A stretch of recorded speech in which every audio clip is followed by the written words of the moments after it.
The world in which the main character lived had been devastated by monsters. Humanity was forced to fight these fearsome creatures in order to survive, and the orange-haired man had spent his entire life doing just that. Day after day, he battled and defeated monsters with his sword. Days turned into months, months into years, and before he knew it, 10 years had passed as if in the blink of an eye. Slaying monsters became second nature to him. No creature could stand against his blade. After fighting for so long, he no longer feared anything. One day, a powerful and massive monster appeared and confronted him. It demanded that he give up, claiming that the world was already beyond saving. This monster was no ordinary beast. It was the true mastermind behind the world's destruction. Recognizing the orange-haired man's strength, the monster tells him to become his sword. Enraged by the monster's arrogance, the man launched himself forward without hesitation. Channeling all his strength, he leapt into the air and charged at the beast. The monster tried to catch him, but he skillfully dodged and managed to injure the monster's hand, shocking the creature. However, the battle was far from over. The monster retaliated, landing a blow that knocked the man off balance. It continued its assault, taunting him, saying no matter how hard he fought, he won't be able to defeat him. The monster's attacks were brutal. Each strike caused immense damage. Just as he was about to collapse, he steadied himself and made one more desperate charge with the strength he had left. But even his fastest strike was too slow for the monster, which effortlessly punched him mid-attack, sending him reeling. The man sat on the ground, struggling to catch his breath, while the monster loomed over him, its eyes filled with malice.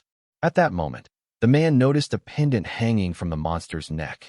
Realizing its importance, he made a split-second decision. He took a stance, preparing to throw his sword, just as the monster raised its hand to deliver the final blow. With every ounce of strength, the man hurled his sword at the creature. The monster failed to dodge in time, the blade and shattering the pendant. The monster cursed in fury, but it was too late. With the pendant destroyed, its body began to disintegrate into dust. Relieved, the man collapsed onto the ground, his eyes gazing up at the beautiful sky. The scene then shifts to a young man with black hair walking somewhere.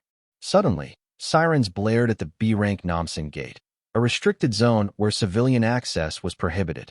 A voice echoed through the speakers. Scan your hero registration number and unique identification. Unauthorized individuals are not permitted to enter. The black-haired young man continued walking through the Yongsan district of Seoul until he stood before the gate. Without hesitation, he lifted his foot and broke the gate open with ease. Immediately, the sirens blared, alerting security to an unregistered hero who had forcefully entered the gate. Calmly, the young man stepped into the field and proceeded to walk as if nothing had happened. While he walked, a group of heroes nearby noticed him and called out, asking if he was lost. One of them offered guidance, suggesting that if he had strayed into the gate by mistake, he could follow them out. The black-haired man, however, remained silent. Two of the heroes began whispering to each other, commenting on his appearance. His clothes didn't resemble those of any registered hero they knew. Assuming he was just a porter, they began mocking his outfit and the bag he carried. They speculated that he had entered the gate cluelessly, abandoned by a party that had left him behind. The young man finally spoke, calmly stating that it wasn't what it looked like. He had just arrived at the gate.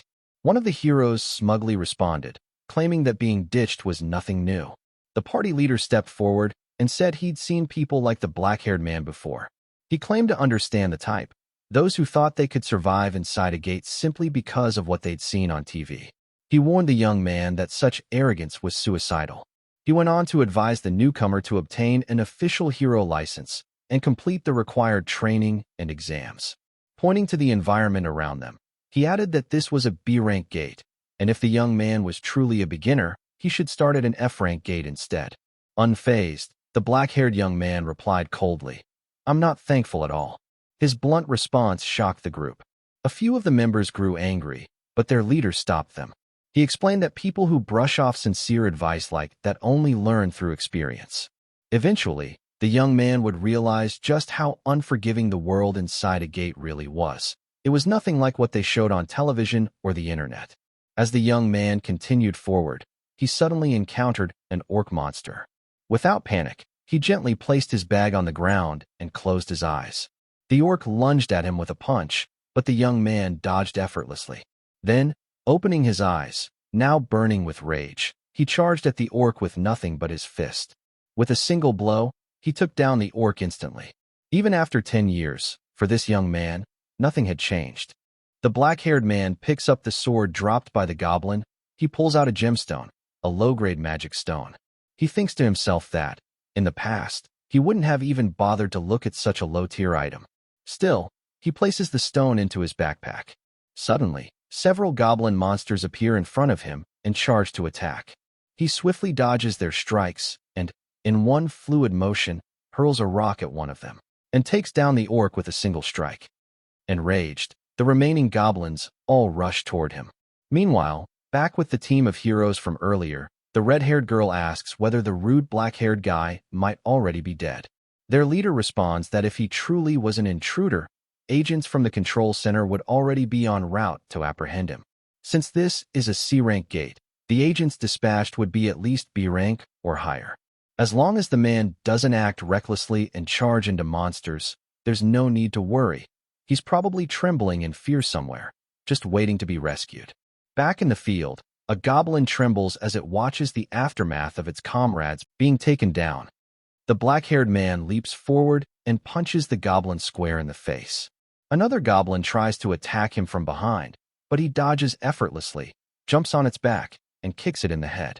Without breaking a sweat, he defeats the entire group of goblins. He then proceeds to retrieve the magic stones from. As he walks deeper into the forest, he muses that today's harvest was disappointing. Only 28 stones, ranging from low-grade to mid-grade quality. Suddenly, he is confronted by 4 agents from the control center. They introduce themselves and demand his hero registration ID. If he's unregistered, they inform him he must accompany them to the control center for questioning. The black-haired man calls them annoying and turns to walk away. The agents pull out metal cuffs and warn him that they will use force if he refuses to comply. One of the agents grabs his arm to cuff him, but the man quickly shifts his position and grips the agent's wrist instead. Calmly but firmly, he tells them to stop bothering him and leave him alone. The other agents draw metallic electric rods, tools typically used to subdue orcs and other monsters. But the black-haired man knows these weapons won't work on him. He gives them one final warning. If they interrupt him again, he won't hold back.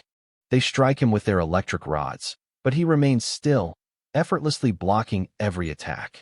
He dodges their punches, and when one agent tries to strike from behind, he swiftly turns and lands a sharp knee to the agent's stomach, followed by a kick that sends both attackers flying. The last remaining agent glares at him in anger. In a flash, the black-haired man vanishes from sight and reappears in front of him, landing a powerful punch. As the agent struggles to catch his breath, the man asks calmly, "Do registered heroes have to deal with this kind of harassment?"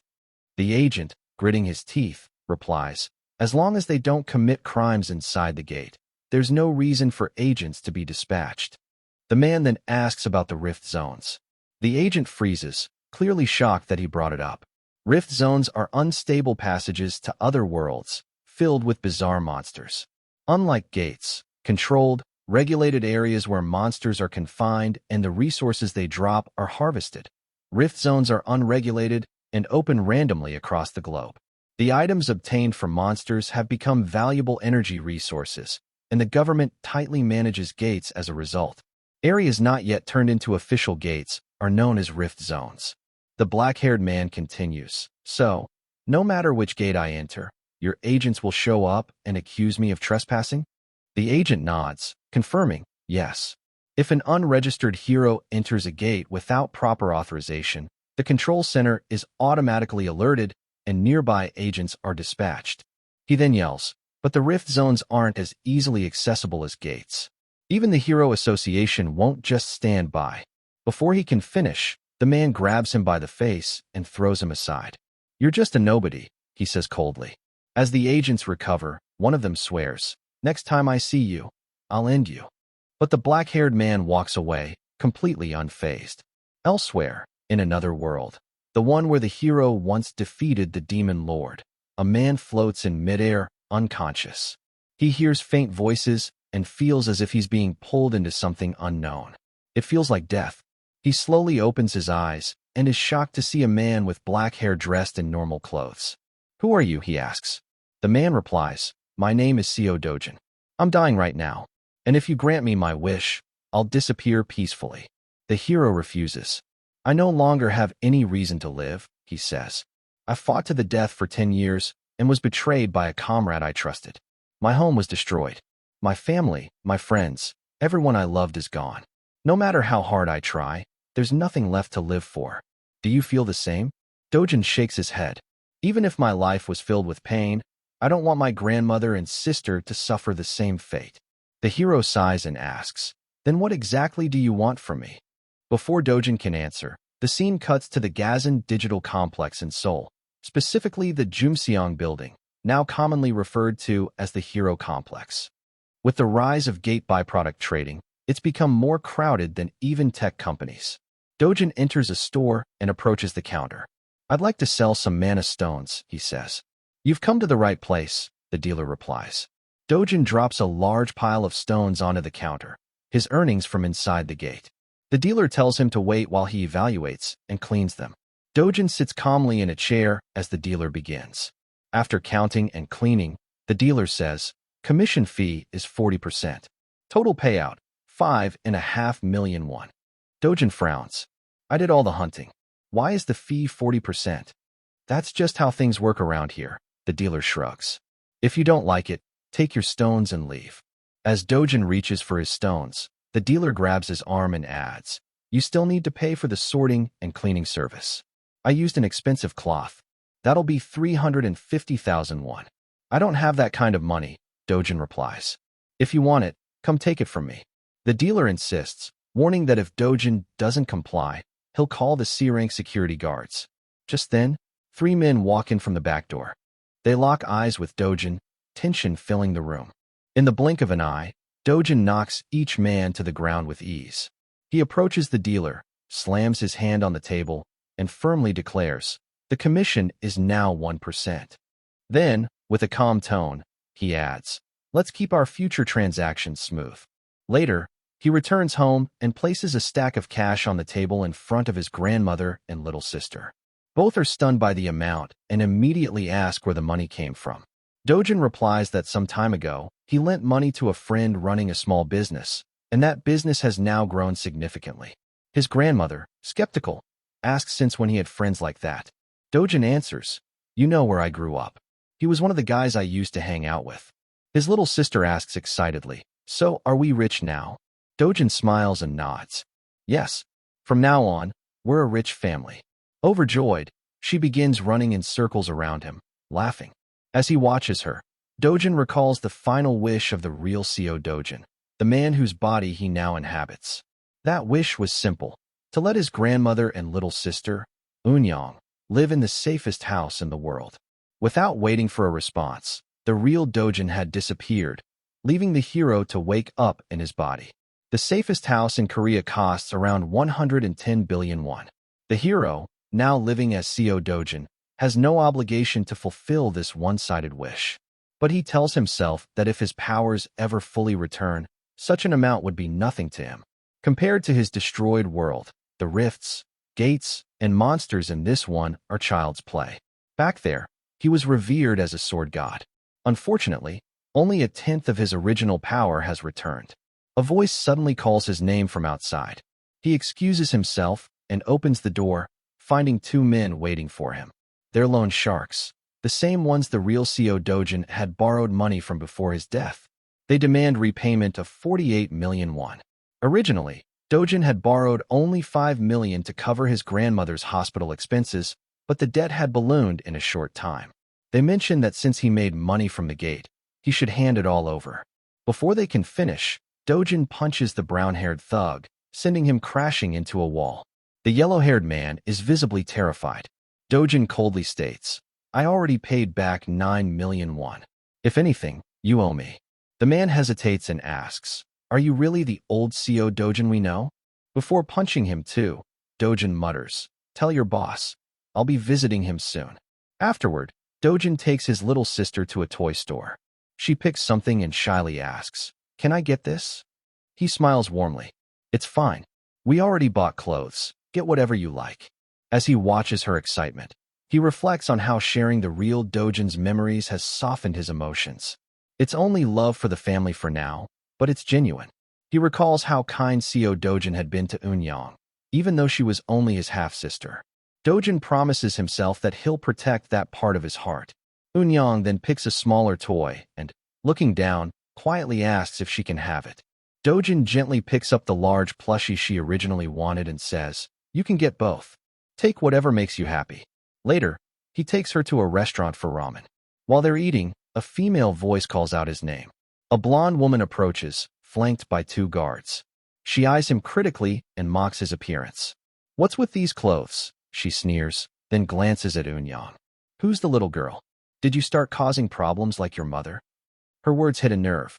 Dojin's expression darkens as he glares at her. The blonde woman approaches the little girl and asks for her name. Eun-young shyly responds with her name. The woman smirks and remarks that she must be from the Eun family, adding that, judging by her clothes, she's just as pathetic as her mother. Turning to Dojin, she tries to make a joke at his expense, asking if he agrees. She attempts to provoke Eun-young further, but Dojin cuts her off.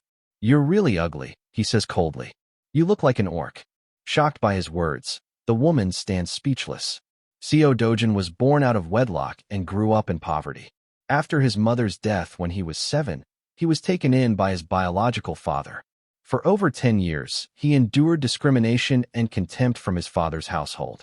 But the moment the legal wife gave birth to a son, Dojin was cast aside and kicked out. He ended up living with a maternal grandmother and a half-sibling he had never met before. The hero, now in Seo Dojin's body, reflects on the pain he must have endured and promises that things will be different from now on. Stepping closer to the blonde woman, he says, "Even after living together for 12 years, you still disgust me. From your face, to your personality, even your brain. You're completely hopeless." He continues, "You envy women who are prettier and kinder than you.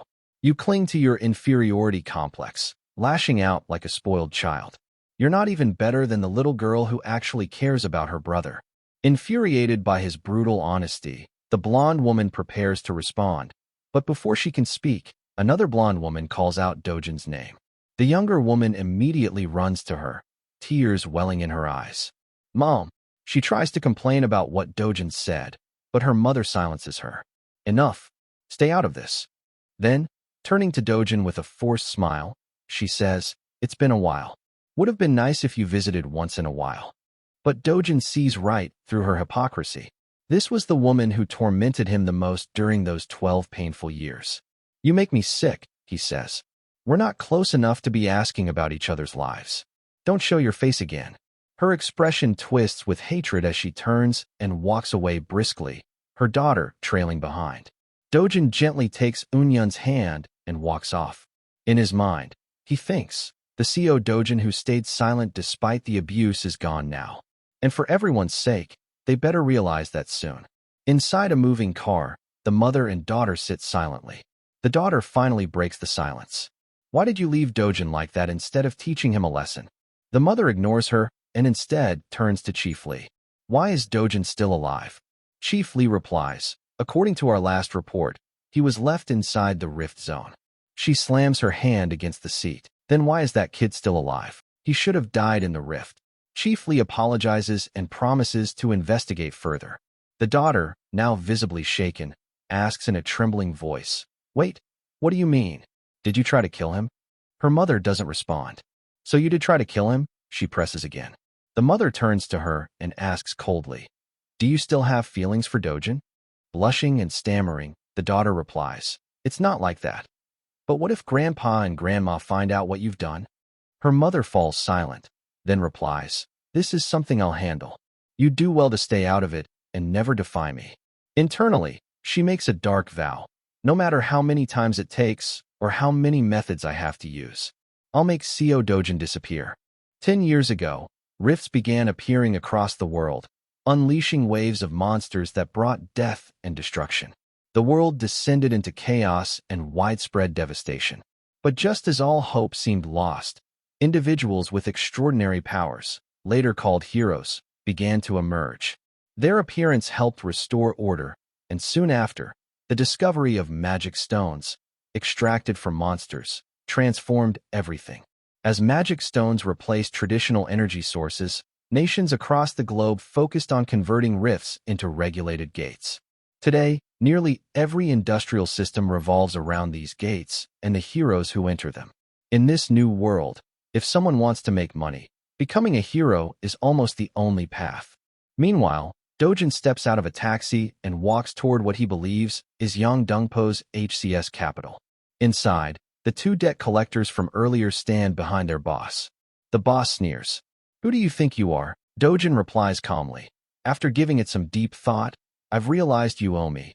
Physically, mentally, and materially. I deserve compensation for all the damage you caused." The boss raises an eyebrow, noting how much Dojin's personality has changed. Judging from how he handled his men, he suspects Dojin must have awakened inside the rift zone. "So, you gained something to lean on, huh?" the boss says. "But don't get too arrogant. Awakenings don't mean you're invincible. I've seen plenty of arrogant awakeners go down." At that moment, more men enter the room. These guys were full of themselves too, the boss scoffs. Even after awakening, they were still D-rank trash. "You're no different." He turns to leave, saying, "I've got enough D-ranks around here who won't even let you speak." But Dojin's voice cuts through the room. "Sit back down. I'm not done talking." One of the newcomers charges at him for disrespecting their boss. With a swift motion, Dojin snatches the man's glasses off and punches him square in the face, knocking him out. Then, one by one, Dojin begins dismantling the rest of them. Calm, efficient, unstoppable. "You don't just run a loan shark operation," he says. "You also forge IDs. If I want to start making real money, I need a hero ID." After delivering the final punch, he turns to the boss and demands, "Make me a flawless hero ID. Do that, and I won't bother you again." The room falls into stunned silence. The boss, trembling, realizes this level of power suggests Dojin might be a high D rank, maybe even C or B rank. Uncertain and afraid, he nods and agrees to deliver the ID by tomorrow. But Dojin isn't finished. He steps closer, eyes cold and piercing. "One last thing. Tell me, was it Hong Hiju who tried to kill him?" The boss hesitates, clearly aware of who she is. But his fear keeps him silent. In response, Dojin casually extends a finger and presses so hard onto the man's shoulder. The boss screams in agony. Through the pain, he confesses everything. "It was Hong Hiju. She said she hoped you'd drown in debt and die. That's all I know. I swear." Dojin narrows his eyes. "Is that why you dropped me into the rift zone?" The boss stammers. I didn't do that. I swear. I didn't trap you in the gate. Why would I? If you died, I wouldn't get my money back." Dojin considers his words for a moment, then mutters a name, Kong Chulwo. "He's the one who dragged me into the gate." He looks back at the boss. "Bring me everything you have on him. By tomorrow." The boss, now completely subdued, silently nods. He knows he has no other option. As Dojin leaves the room, his thoughts drift to what the real CO Dojin once asked of him. Keep them safe. That promise now feels heavier than ever. And he knows what he must do. Protect his grandmother and little sister, no matter what it takes. Dojin returns to the gate and scans the forged hero ID he received from the loan sharks. The system confirms, registration approved. However, it also notifies him that his level is far below the recommended grade. Annoyed, Dojin clenches his jaw. "Those bastards could have at least given me a higher rank on this fake ID," he thinks. He steps into the gate, which closes behind him. This is the BAM's EOM gate, a B-rank dungeon with the structure of a D-rank tunnel. Although it's technically lower in scale, the design makes solo runs incredibly difficult. Due to the narrow tunnel system, only one person can enter at a time. Unless someone is at least A rank, clearing this gate alone is nearly impossible. In the worst-case scenario, a solo adventurer might find themselves trapped, surrounded by hundreds of monsters, deep in a pitch-black tunnel with no visibility. Just then, a large yellow-green snake slithers into view. Dojin pulls out a pair of fang-like gloves, preparing for battle. Multiple snakes begin to emerge, striking from every direction, but he swiftly eliminates them all with precise, brutal efficiency. These are black fang snakes, highly venomous creatures whose poison can paralyze even with a single graze. Dojin takes down as many as he can, but they continue to spawn endlessly. After finally wiping them out, he attempts to extract magic stones, only to come up empty-handed. Just like my old world, he thinks. The drop rate for a magic stone from a black fong snake is only 3%. He'll have to hunt more if he wants results. Pushing forward, he enters a deeper section of the gate and stumbles upon the remains of fallen heroes who came before him. Looking up, he spots an enormous snake. That must be the boss, he deduces. Taking the opportunity for a surprise attack, he launches himself forward and lands a punch, but his fist bounces off the creature's skin. It didn't even leave a mark. The boss snake swings its massive tail, slamming Dojin into the wall. It lunges to bite him, but he narrowly dodges. Regaining his footing, he launches another punch, but again, it proves ineffective. This monster is on an entirely different level compared to the smaller snakes. His attacks aren't doing any damage. If only I had my full power back, he thinks. This thing would be nothing. Desperately scanning the area, he spots an old sword lying beside a fallen hero. It's rusty and worn, but it's his only option. In the end, a weapon's power depends on the one wielding it. He grabs the sword, leaps into the air, and aims straight for the snake's head. With a powerful strike, he finally manages to cut through and defeat the boss, but the sword shatters in the process. Approaching the snake, he pulls out one of its massive fangs. It's too short to be considered a sword for now, but with enough sharpening, it could make an excellent weapon. He exits the gate, frustrated by the time and effort it took just to clear a B-rank dungeon. Restoring his strength is now his top priority.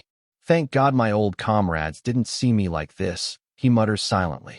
At the dealer's shop, a man lays out his mana stones on the table. The dealer evaluates them and states, the commission fee is 40%, as usual. The hero complains, saying, that's way too high, especially since I'm a regular customer. The dealer replies, you know our rates are the cheapest around. The gate center alone charges a 5% base fee, and we don't record transactions, so there are no taxes. Considering all that, this commission gives you a clean and more profitable deal. The hero stops arguing and accepts the money.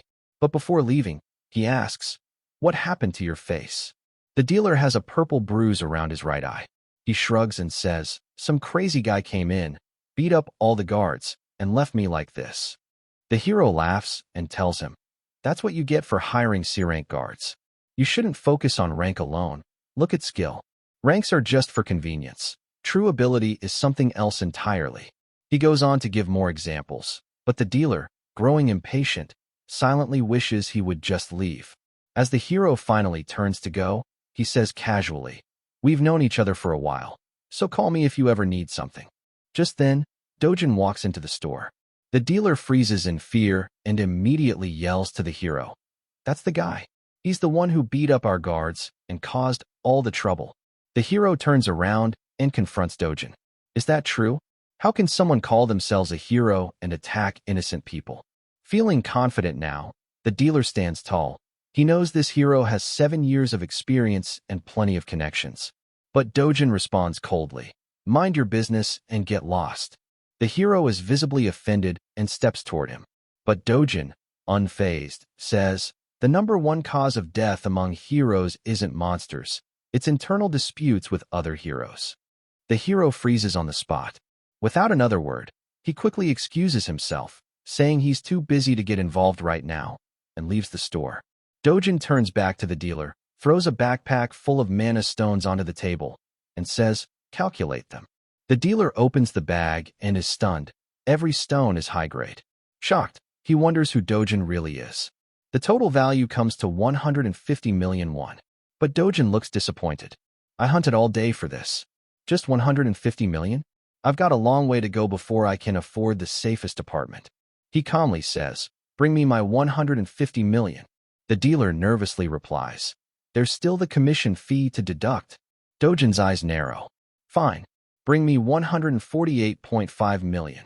The dealer screams internally, that's not how commission works. But he has no choice. He forces a smile and says, for transactions over 100 million, I need my superior's approval. Dojin nods. Then get it. Now.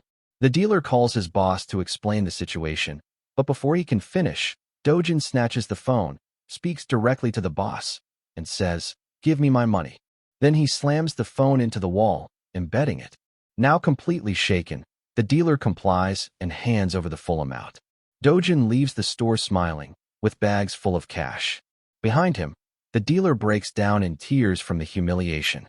10 minutes later, a man with black hair walks into the store. It's the actual owner. He looks around at the mess and asks, "Why weren't you answering your phone? And what was that earlier call about?"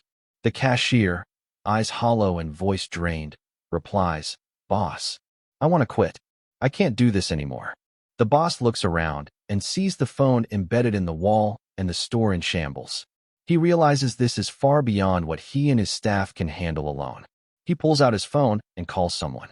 "Gianna, I need your help. Can you come over?" Sometime later, a woman with long purple hair, a white coat, and glasses walks confidently through the streets. People stop and stare, murmuring in awe. When they realize who she is, they're even more shocked. "Is that Hyun-jian?" She enters the store. The cashier can hardly believe his eyes.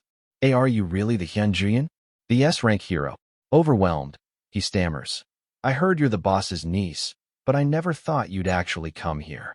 She smiles warmly. "Yes, I'm the real Hyun-jian. My uncle sent me. He said there was trouble with a hero trying to force sell mana stones." She sits down, her expression turning serious. Her sharp eyes scan the room. "Now," she says coldly, "tell me everything." Dojin sat in the backyard of his house, while his little sister played nearby. With a calm expression, he closed his eyes and assumed a firm, focused posture. His thoughts were consumed by one thing: how to earn enough money to buy the safest house for his family. At his current pace of earning only 100 million won a day, it would take far too long. He needed to become strong enough to clear an S-rank gate alone. But to do that, he had to regain the power he once possessed. The problem was the mana atmosphere in this world. It was weak, limited, and nothing like the rich, flowing energy of his previous world. Even if he continued gathering mana daily as he was now, it would likely take at least 3 years, or more, for his strength to return. Obtaining a proper set of armor and weapons would help, but such equipment was incredibly rare here, even the lowest quality ones. As Dojin sank deeper into thought, his senses suddenly flared. He sensed danger. Reacting immediately, he rushed over and picked up his little sister. "Stay inside," he told her firmly. Their grandmother, alarmed by his tone, asked what was going on. Then the ground trembled violently, an earthquake. But Dojin knew better. "This isn't just an earthquake," he muttered, eyes sharp. "A rift is spawning near the house." Outside, beams of dark mana were swirling through the air around the house. These were the signals, the portals forming a connection between a rift and the real world. Their grandmother, now frightened, asked in panic, "What is happening?" Dojin turned to her and said urgently, "Stay inside. Don't leave the house, no matter what. It's dangerous out here." He ran outside and launched himself toward one of the mana beams. Moments later, his body was pulled in, sucked into the rift. At the Seoul Hero Association building, an emergency notification appeared. "A new rift has been detected in the city," a detective announced to the team leader. "Where?" the team leader asked, tense. "Mapo District," came the response. The leader's face darkened. "Another one already?" The last rift was just 2 months ago. He took a breath to calm himself and issued swift orders. "Contact the White Lion Guild. They're the closest to Mapo. Dispatch nearby heroes immediately before things get out of hand." "What's the exact location?" he asked. They scanned the data and replied, "It's on top of a private residence." The team leader's concern deepened. "A rift near civilian homes. This is bad." He knew the rules well. If anyone other than a registered hero entered a rift, it would lock, preventing anyone else from going in until the person inside came back out. Worse, if that person died inside, it would trigger a monster wave, a deadly 10-day event where monsters would pour out of the rift, wreaking havoc. "If that happens," the leader muttered grimly, "Seoul could be reduced to rubble." "Who entered the rift?" he asked. The agents pulled up the data and responded, "CO Dojin. He lives at the residence where the rift spawned. It seems he entered trying to protect his little sister." The leader's worry grew. "He's not even a registered hero. What's the probability of a monster wave if a civilian enters a rift?" 99.99%, one of the analysts replied. The room went silent. The tension was palpable. With no way to intervene, all they could do now was wait, either for Co Dojin to return or for a catastrophic monster wave to begin. Meanwhile, in another office, Hong Heju slammed a stack of documents onto her desk. What do you mean Co Dojin has awakened? She demanded angrily. Her assistant fidgeted nervously. We haven't found any records of him joining a hero organization or registering as a hero, but we are certain he awakened during the last rift incident. Heju's eyes narrowed, a mixture of fear and frustration flickering across her face. Hong Heju screamed in frustration and demanded, why isn't Kang Chulwa doing his job properly? He should have finished Dojin himself instead of just dragging him into the rift. She turned to her manager and snapped, tell Kang Chulwa that if he fails again to kill Dojin, he'll have to pay back 10 times the money he was paid for the mission. The manager raised a hand to stop her. There's no need to contact Kang Chulwo, he said calmly. A new rift has appeared in Meipo, right near Dojin's house. And according to our reports, Dojin has entered it. The media will be announcing the incident soon. Heju let out a sigh of relief. Keep an eye on things, she ordered, her tone firm. And don't report back until you're 100% sure he's not coming back like last time. The manager nodded and quietly left the room. Meanwhile, inside the rift, Dojin walked deeper into a dense forest. As he looked around, he was struck by how familiar the surroundings were. The forest bore an uncanny resemblance to Petishua Forest, the place he often visited during his childhood. It wasn't just similar, it was an exact replica. From the formation of the terrain to the shape of the trees and the texture of the grass, even the wind and mana in the air, it all felt identical. The sky, the clouds, everything mirrored what he remembered. The deeper he went, the more details he recognized. Eventually, he came across a path he remembered vividly from his past life. Following it, he reached the end, and just as he had hoped, it was there. The World Tree. A colossal, ancient tree the size of an entire city stood before him. At its base, a massive hollow emitted waves of mana, moving into the surroundings. He knew this tree well. It was the primordial spirit tree, the source that governed and controlled the flow of pure, high-grade mana. It was also the very reason his previous world was destroyed. When the tree had burned, the balance of mana collapsed, leading to catastrophe. Now, seeing it here, intact and brimming with life, he was in disbelief. He didn't know how or why it existed in this rift, but he was certain of one thing. He could reclaim his original mana from his past life. He entered the World Tree and sat down calmly, settling into a meditative position. He focused solely on his breathing technique and the flow of mana around him. Time passed, first a day, then 2, then 3. 10 days went by, and he did nothing but meditate. He didn't eat. He didn't drink. He simply immersed himself in deep meditation, aligning his body with the mana of the tree. While in this trance-like state, he sensed danger approaching from outside. Opening his eyes, he spotted them, volcano monsters. Humanoid creatures with pickaxe-shaped heads. He remembered them well. They were the ones who had burned the World Tree in his past life. The monsters noticed his presence and lunged toward the tree to attack. Though he had recovered much of his lost mana, he wished he had a water elemental sword to fight with. Still, he didn't let it bother him. He didn't need a weapon. Raising his hand, he unleashed a concentrated beam of mana. The blast struck the monsters mid-air, halting their advance. It was a dense mana attack, released in the form of raw energy that exploded on impact. It had been a long time since he used such a large amount of mana in a single attack. Enraged, the volcano monsters opened their mouths and began charging their own energy attacks. Dark mana projectiles flew toward him, but they had no effect. He had already surrounded himself with a protective layer of mana armor. Walking forward with confidence, he felt reassured. The World Tree was safe, and his mana was returning. Now it was time to test how much stronger he had become. He lunged at 2 monsters, grabbing both by the head, then slammed one into the other before igniting them in a burst of mana fire. With that, he confirmed it. His power was returning. Turning to the remaining monsters, he charged forward to finish the rest. If he was lucky, he'd be able to obtain mana stones as well. Smiling with excitement, he went berserk. Waves of monsters came at him, but he fought them off with ease, killing each one swiftly. After several had fallen, one finally dropped the undying ember. He picked it up, holding it in his palm, a wave of nostalgia washing over him. I never thought I'd use this again, he thought. He crushed the ember with his hand, and it erupted into a living flame, one he could control. He had hoped to draw more mana directly from the world tree, but in his current physical state, that was impossible. For now, the best he could do was absorb as many undying embers as he could and convert his mana into a fire attribute. He absorbed the flame into his body, taking a moment to synchronize with it. Fire burst out from him as the energy settled. He had successfully gained the fire attribute. In his past life, he hadn't even needed to use embers to manipulate fire. But now, it had taken him nearly 10 minutes to absorb just one. Refocusing his thoughts, he knew what he had to do next.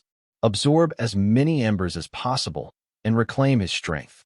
Meanwhile, in the Mapo area near Dojin's house, dozens of reporters were recording every second of the rift's activity. Authorities and heroes grew increasingly frustrated as they waited anxiously for the anticipated monster wave. Among them, one hero was particularly unhappy about the situation. Bang Songwoo couldn't stop complaining. Why did Dojin even enter the rift zone instead of waiting for a proper hero to handle it? Another hero, Kim Hyunwoo, tried to defend him. He went in to save his little sister.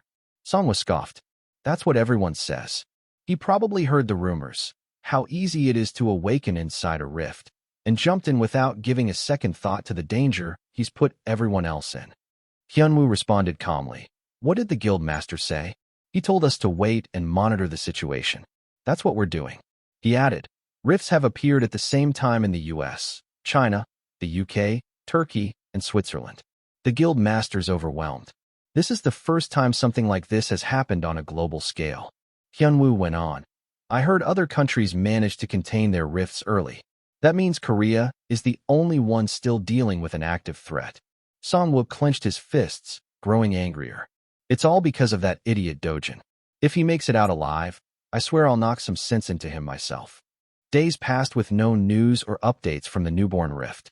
Eventually, the Hero Association issued a Level 1 Monster Wave alert. As of now, the only reported civilian involved was CO Dojin, the first and only person to enter, and he had yet to come back out. Elsewhere, Huang Changsip was watching the news. He turned to his assistant and asked, is the person they're talking about really CO Dojin? The assistant nodded. Yes, sir. It's definitely him. Changsip leaned back in his chair. What are the odds of him actually making it out alive? If he's just a civilian, the assistant replied. There's no point even considering it. The chances are practically zero. Changsip laughed. Civilian? You really think CO Dojin is some ordinary teenager? He shook his head. The Hero Association is so clueless. He added with a smirk, my guys are still recovering from the beating he gave them last time. He then asked, let's assume he's awakened. What's the probability of survival? The assistant hesitated. That would depend on his rank. It's difficult to assess without more information. Changsip nodded. You're right. Being strong in a fight and surviving in a rift are two very different things. Then his tone changed. Dojin has 2 living family members, right? The assistant looked surprised.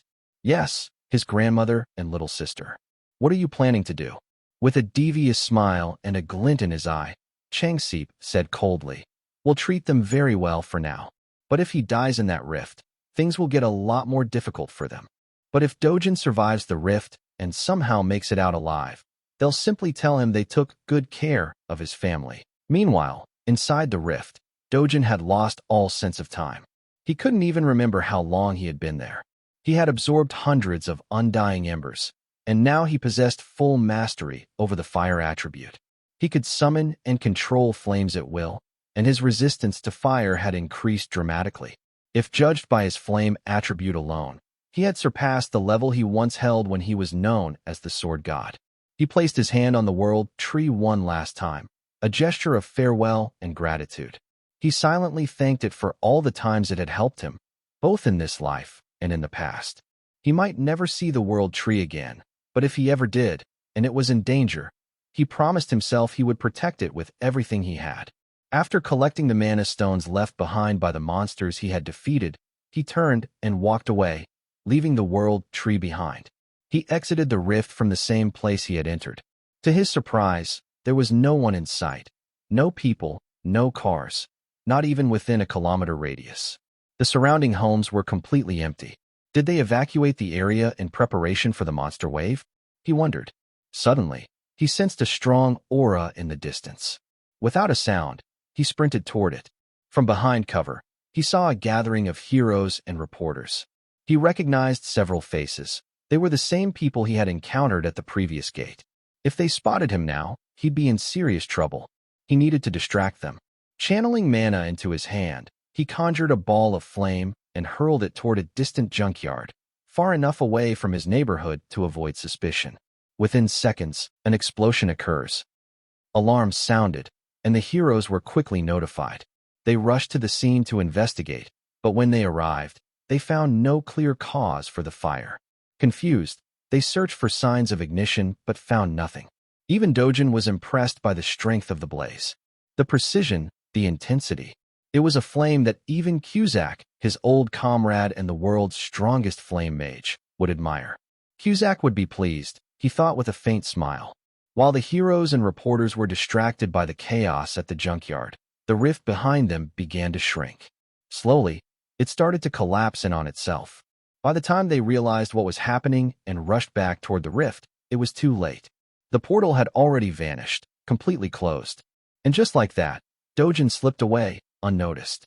Every media outlet is buzzing with reports about the rift that recently appeared in the Mapo area, now mysteriously vanished. It disappeared earlier this morning, 29 days after Mr. CO, as the public calls him, entered it. The Hero Association had anticipated a devastating monster wave, but to their surprise, and that of the entire nation, the rift closed on its own, without incident.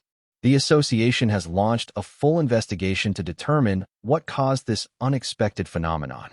News outlets also reported on the massive fire that broke out in a nearby junkyard, further deepening the mystery. CO Dojin has now become the talk of Seoul.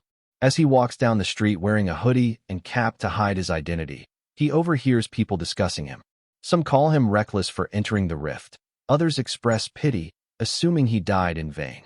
But Dojin doesn't care what anyone thinks. His thoughts are elsewhere. If the rift is truly gone, he wonders, then I may never see the world tree again. It's a painful realization, but he knows it's for the best. He continues walking, heading toward Changseep's hideout.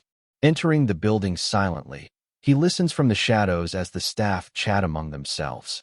If Dojin's dead, one of them says, that means his grandma and little sister are as good as gone too. Yeah, another agrees. The boss isn't just some guy. He'll squeeze every bit of value out of them. If Dojin had survived, well, the kid had potential. He would have grown into someone powerful. But now, the boss will find a way to make use of what's left. Suddenly, Dojin steps into the light and calls out to them. Where's your boss? The men freeze, stunned by the sight of him. Meanwhile, Changseep arrives at the building in his car. Relaxed, he says to his assistant, now that Dojin's dead, I can finally stretch out and enjoy some peace. His assistant, Kim, replies, you've got a lunch meeting with CEO Beck today. Nothing's scheduled for the evening yet. Good, Changseep says. Contact Madame Kong at Le Gris Grim. Let her know I'll be there tonight. But as soon as he enters the building, his smug confidence is shattered. The scene is chaos. His men are being thrown around, the entire base turned upside down.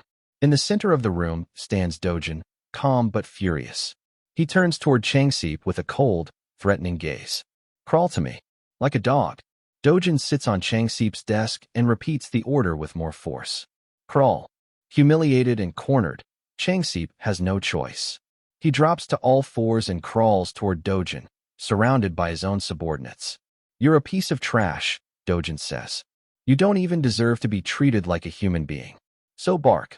Changseep tries to cling to the last shreds of his pride, but it crumbles. He barks loudly, again and again, like a mad dog, humiliated in front of his men and assistants. But Dojin isn't done. You two-faced, spineless coward, he growls, then stab me in the back the moment you see an opportunity. Dojin looked at Changseep again and said coldly, I've dealt with trash like you more times than I can count. Changseep broke down in tears, falling to his knees and begging for his life. Please, spare me. I swear I'll be your most loyal servant from now on. Angered, Dojin kicked him in the face. Shut up. He turned to Kim, Chang Seep's assistant, and said, You're the boss now. Don't waste your life working someone like this. You're better off without him. Kim bowed respectfully.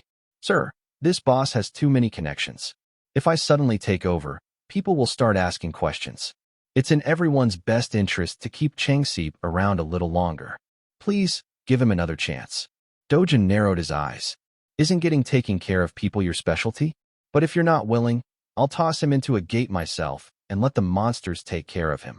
Chang Seep, now trembling with fear, screamed and sobbed. Please, spare me. I'll serve you like a servant until the day I die. He continued bowing and crying on the ground. Dojin paused, considering the situation.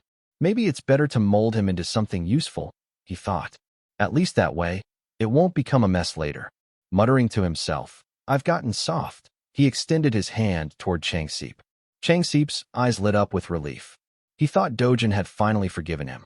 Crying even harder, he reached out and gripped Dojin's hand. I'm sorry. I'll never betray you again. I'll serve you for the rest of my life. But the moment their hands connected, flames erupted from Dojin's palm. Dojin injures Chang Seep's hand severely. Chang Seep shrieked in pain. Dojin turned to leave, but before walking out, he looked over his shoulder and gave a final warning. This was your last chance. If even a scratch ends up on my family, I'll find every one of you, and I'll end all of you. He paused. Watch over my grandmother and my sister. Every day? And with that, he walked out. Days after the incident, Dojin was officially declared dead, since he had entered the rift and vanished along with it. Every social media platform, news outlet, and even the government believed. In reality, Dojin sat in a small cafeteria with his little sister, quietly enjoying some burgers. He wore a hoodie and a cap to keep a low profile. He knew that revealing himself publicly would bring complications and unwanted attention, something he had no interest in dealing with. Chang Seep had promised to find a new place for them, far from the public eye, where they could live peacefully. As they ate, his little sister paused and smiled warmly. I'm so happy we're moving out. Dojin smiled back and gently said, You'll finally go to kindergarten like all the other kids. Then next year, you'll start school. Her smile faded. She lowered her head. Concerned, he asked softly, You don't want to go to kindergarten? She nodded hesitantly. The other kids, they make fun of me. They say I don't have a mom or dad. Dojin immediately comforted her. Then you don't have to go. We'll skip kindergarten, and you'll go straight to school next year. No more bullies. She lit up again, relieved by his words. Watching her, Dojin thought about enrolling her in a respected private school, somewhere she'd be treated kindly, where no one would dare mock or belittle her. The night before, around midnight, he had met with assistant Kim. Kim had suggested that Dojin's grandmother and sister stay in a motel for the time being. Dojin frowned. That's a stupid idea. Kim reassured him. It's a safe place. The motel is under our management. Reluctantly, Dojin agreed and went to visit them. His little sister had run to him, eyes wide with joy, hugging him tightly. His grandmother was in tears, overwhelmed to see him alive. Back in the cafeteria, his sister suddenly asked, Her brother, are you a hero too? He looked at her and smiled. Would you like me to be one? She shook her head. I'd prefer if you weren't. He raised an eyebrow. Why? Because heroes fight monsters all the time. And sometimes they die. I want you to stay with me and Grandma forever. I'd be really sad if something happened to you. Dojin was taken aback. He paused, letting her words sink in. In his previous life, in that brutal, crumbling world, he had fought monsters endlessly. He lost countless things. But somewhere along the way, he had found something truly precious, something he had forgotten. Now, in this life, if that small sliver of happiness existed here, he would protect it and live in peace. At the Korea Hero Association headquarters, Nat Tae-hwang, the founder of the institution, stood on the top floor, staring out the wide glass windows. He turned to his assistant. Still nothing? She nodded. No new information, sir. Frustrated, he muttered. If a rift can disappear on its own, it could reappear on its own too. The assistant hesitated. That kind of uncertainty is dangerous. Honestly, I would have preferred a monster wave. At least we know how to respond to those. No, he snapped, his voice firm. We're talking about the safety of our people. This outcome, no casualties, is a blessing. The assistant flinched, then bowed. Apologies, sir. Nat Te Huang was one of the most respected heroes in the world. Beloved by the public, many believed that if he ever ran for president, he'd win by a landslide. His influence was so great that even the most powerful corporations feared him. But he had no interest in politics or tearing down the wealthy. All he cared about was protecting citizens and preparing for the rifts yet to come. He looked back at his assistant. I don't care how long it takes. Investigate this until we know exactly why the rift disappeared. She nodded and added, the homeowner near the rift zone has agreed to sell the property. Good, he said. Make sure they're paid above market value. I don't want them left with resentment.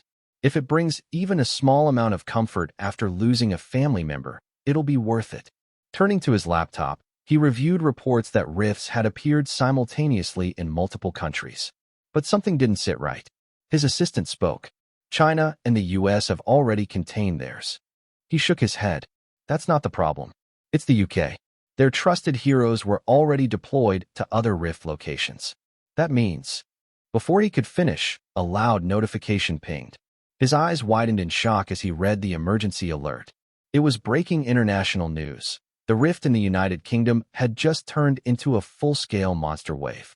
Dojin walked once again into the same dealer's shop where he regularly sold mana stones.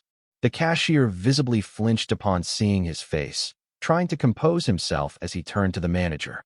This is the guy who tried to force sell mana stones last time, he said nervously. The manager stood up and eyed Dojin.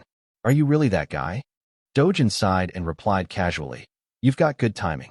I've collected quite a few mana stones and was hoping someone with higher authority would be here to handle the transaction. He dropped a heavy backpack onto the counter with a loud thud. The manager glanced at it, uninterested, assuming it was filled with the same low-grade mana stones Dojin had previously brought. I'm not doing business with you anymore, the manager said flatly. Take your bag and leave. Dojin looked confused.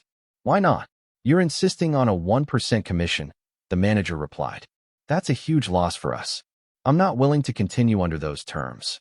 Dojin laughed and said, You'll regret this. The manager considered explaining the financial impact, but quickly realized there was no point. Instead, he pointed at the door. Take your bag and don't come back. Without a word, Dojin kicked the backpack, spilling its contents across the floor. The cashier and manager's expressions changed instantly. These were no ordinary mana stones. These were hero mana stones. Their eyes widened in disbelief. Hero mana stones had a legendary reputation. Years ago, in the lab of Kharazamath, a notorious drug lord, mana stones were being dismantled to create narcotics. During the process, one of the stones unleashed its dormant power and awakened him as a hero. Since then, these unique stones had become essential for hero awakening and mana enhancement. Rarer than most, they were also used as powerful energy sources and were incredibly valuable. Seeing the pile of hero mana stones before them, both men were stunned. Dojin smirked. If you don't want them, I'll just pack them up and leave. But the manager quickly changed his tone and demeanor. Please, wait, he said, trying to stay composed. Let's discuss this properly. Have a seat. They both sat down while the cashier silently began cleaning the stones. The manager, speaking much more gently now, said, Well, 0.5% commission is a bit too low. Dojin immediately frowned. Then I'm not selling. Startled, the manager apologized. Wait, at least tell me why you dropped the rate even lower. Because, Dojin said coldly, you annoyed me. The manager bowed deeply. I apologize for the way we treated you. But Dojin didn't care. Spare me the groveling. Just give me a straight answer. From across the room, the cashier watched silently, fuming inside while Dojin humiliated his manager. Trying to recover, the manager began explaining. Look, even 10% commission puts us at a loss if the buyer underbids. I'm bored, Dojin interrupted. Forget it. I'm not selling. Panic crossed the manager's face. Okay, 9%. I'll take the loss. Still, Dojin remained unimpressed. No, 8% then, please. Even my boss will kill me if he finds out. Still no. 7%, 6%, please, the manager begged. Nothing worked. Finally, on his knees and completely defeated, the manager gave up. Dojin looked down at him and said, "Fine, I'll do 1%. Out of the goodness of my heart." The manager clenched his jaw but held back from saying what he wanted to. There was nothing he could do. "Oh, and by the way," Dojin added with a grin, "I've got 7 more bags full of these back at home." The cashier and manager's jaws dropped. "Get the contract," the manager shouted. Moments later, everything was signed. The deal was sealed. Dojin looked at his phone and saw the notification. 67 billion won had just been deposited into his account. He leaned back in satisfaction. A 110 billion won mansion doesn't seem so far off now. But reality hit quickly. He couldn't keep getting high-grade mana stones from normal gates. Only the rift zones held stones of this caliber, and he needed to move through them freely. As he contemplated his next move, a notification pinged on his phone. He pulled it out and read the headline. International alert. Emergency in the United Kingdom. Citizens are advised to evacuate the endangered zone immediately. Dojin glanced at the notification for a moment, scoffed. In his past life, it didn't matter which country or association was involved.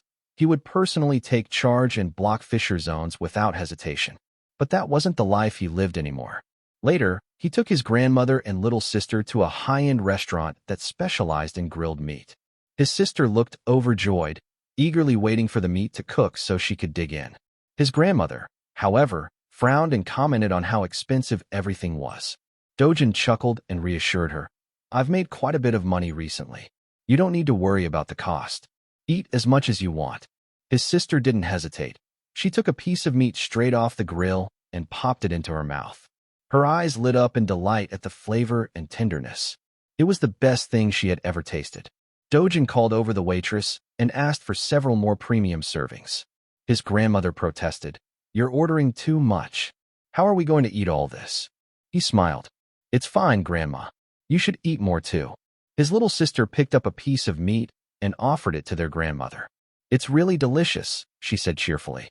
With no other choice, she took a bite and was immediately impressed by the deep, rich flavor and umami. For the first time in a long while, the three of them shared a warm, joyful moment. But the peace didn't last long. While they were enjoying their meal, Hyunjoin entered the restaurant and walked straight up to Dojin. "Can I speak with you for a moment?" she asked. Before she could say more, Dojin looked up and replied calmly, "I'm eating with my family right now. If it's business, you'll have to wait until I'm done." She was taken aback by his bluntness. "Do you even know who I am?" she asked. "I'm Hero Hyunjoin." He said nothing. Frustrated but composed, she complied and moved to the waiting area. As expected, her presence drew the attention of everyone in the restaurant. Whispers spread quickly.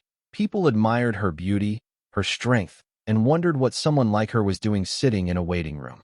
Joyen sat silently, a little irritated. Just who is this guy? She thought. 2 months ago, he'd entered his first gate. It was assumed he had awakened during that time. Afterward, reports claimed he had died in the newly formed Mapo Rift, but here he was, very much alive. And when they met eyes, she had felt fear. His gaze and a single word were enough to intimidate her. But none of it added up.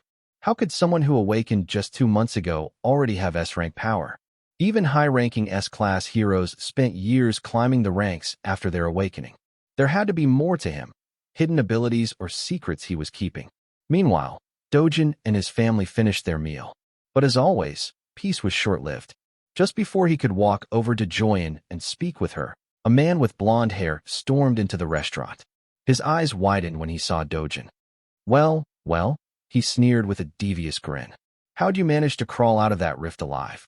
It was none other than Kong Cheol-woo, the man who had dragged Dojin into the gate under orders from his mother-in-law in a failed attempt to kill him. Kong walked closer and leaned in. Hyunjoin's eyes narrowed in frustration. She hadn't expected Kong to show up here of all places.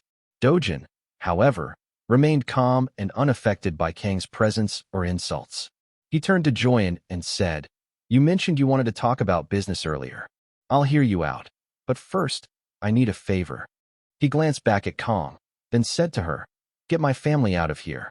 Bring a cab, and make sure they're safe." Joyen hesitated, caught between surprise and unease as she watched the tension grow between the two. Dojin's voice was calm but firm. "I've got a debt to collect from Kong." Hyunjoin quietly steps out of the Azura restaurant and gently helps Dejun's grandmother and younger sister into a taxi. She listens to Dejun, then calmly reassures his mother and sister that there's nothing to worry about, instructing them to return home. After they get inside the taxi, Joyan waves at the little girl with a soft smile before the car drives away. As the vehicle disappears down the road, she exhales deeply, feeling relieved that they're now safe. At the same time, Dejun delivers a powerful slap to Cheolwoo, humbling him instantly. Cheolwoo, shocked, grows enraged, his eyes burning red with fury. Just as he's about to retaliate, a restaurant worker intervenes. Although clearly frightened, the worker tries to de-escalate the situation, pleading with Cheolwoo not to fight inside the restaurant. But instead of calming him down, this only fuels Cheolwoo's rage.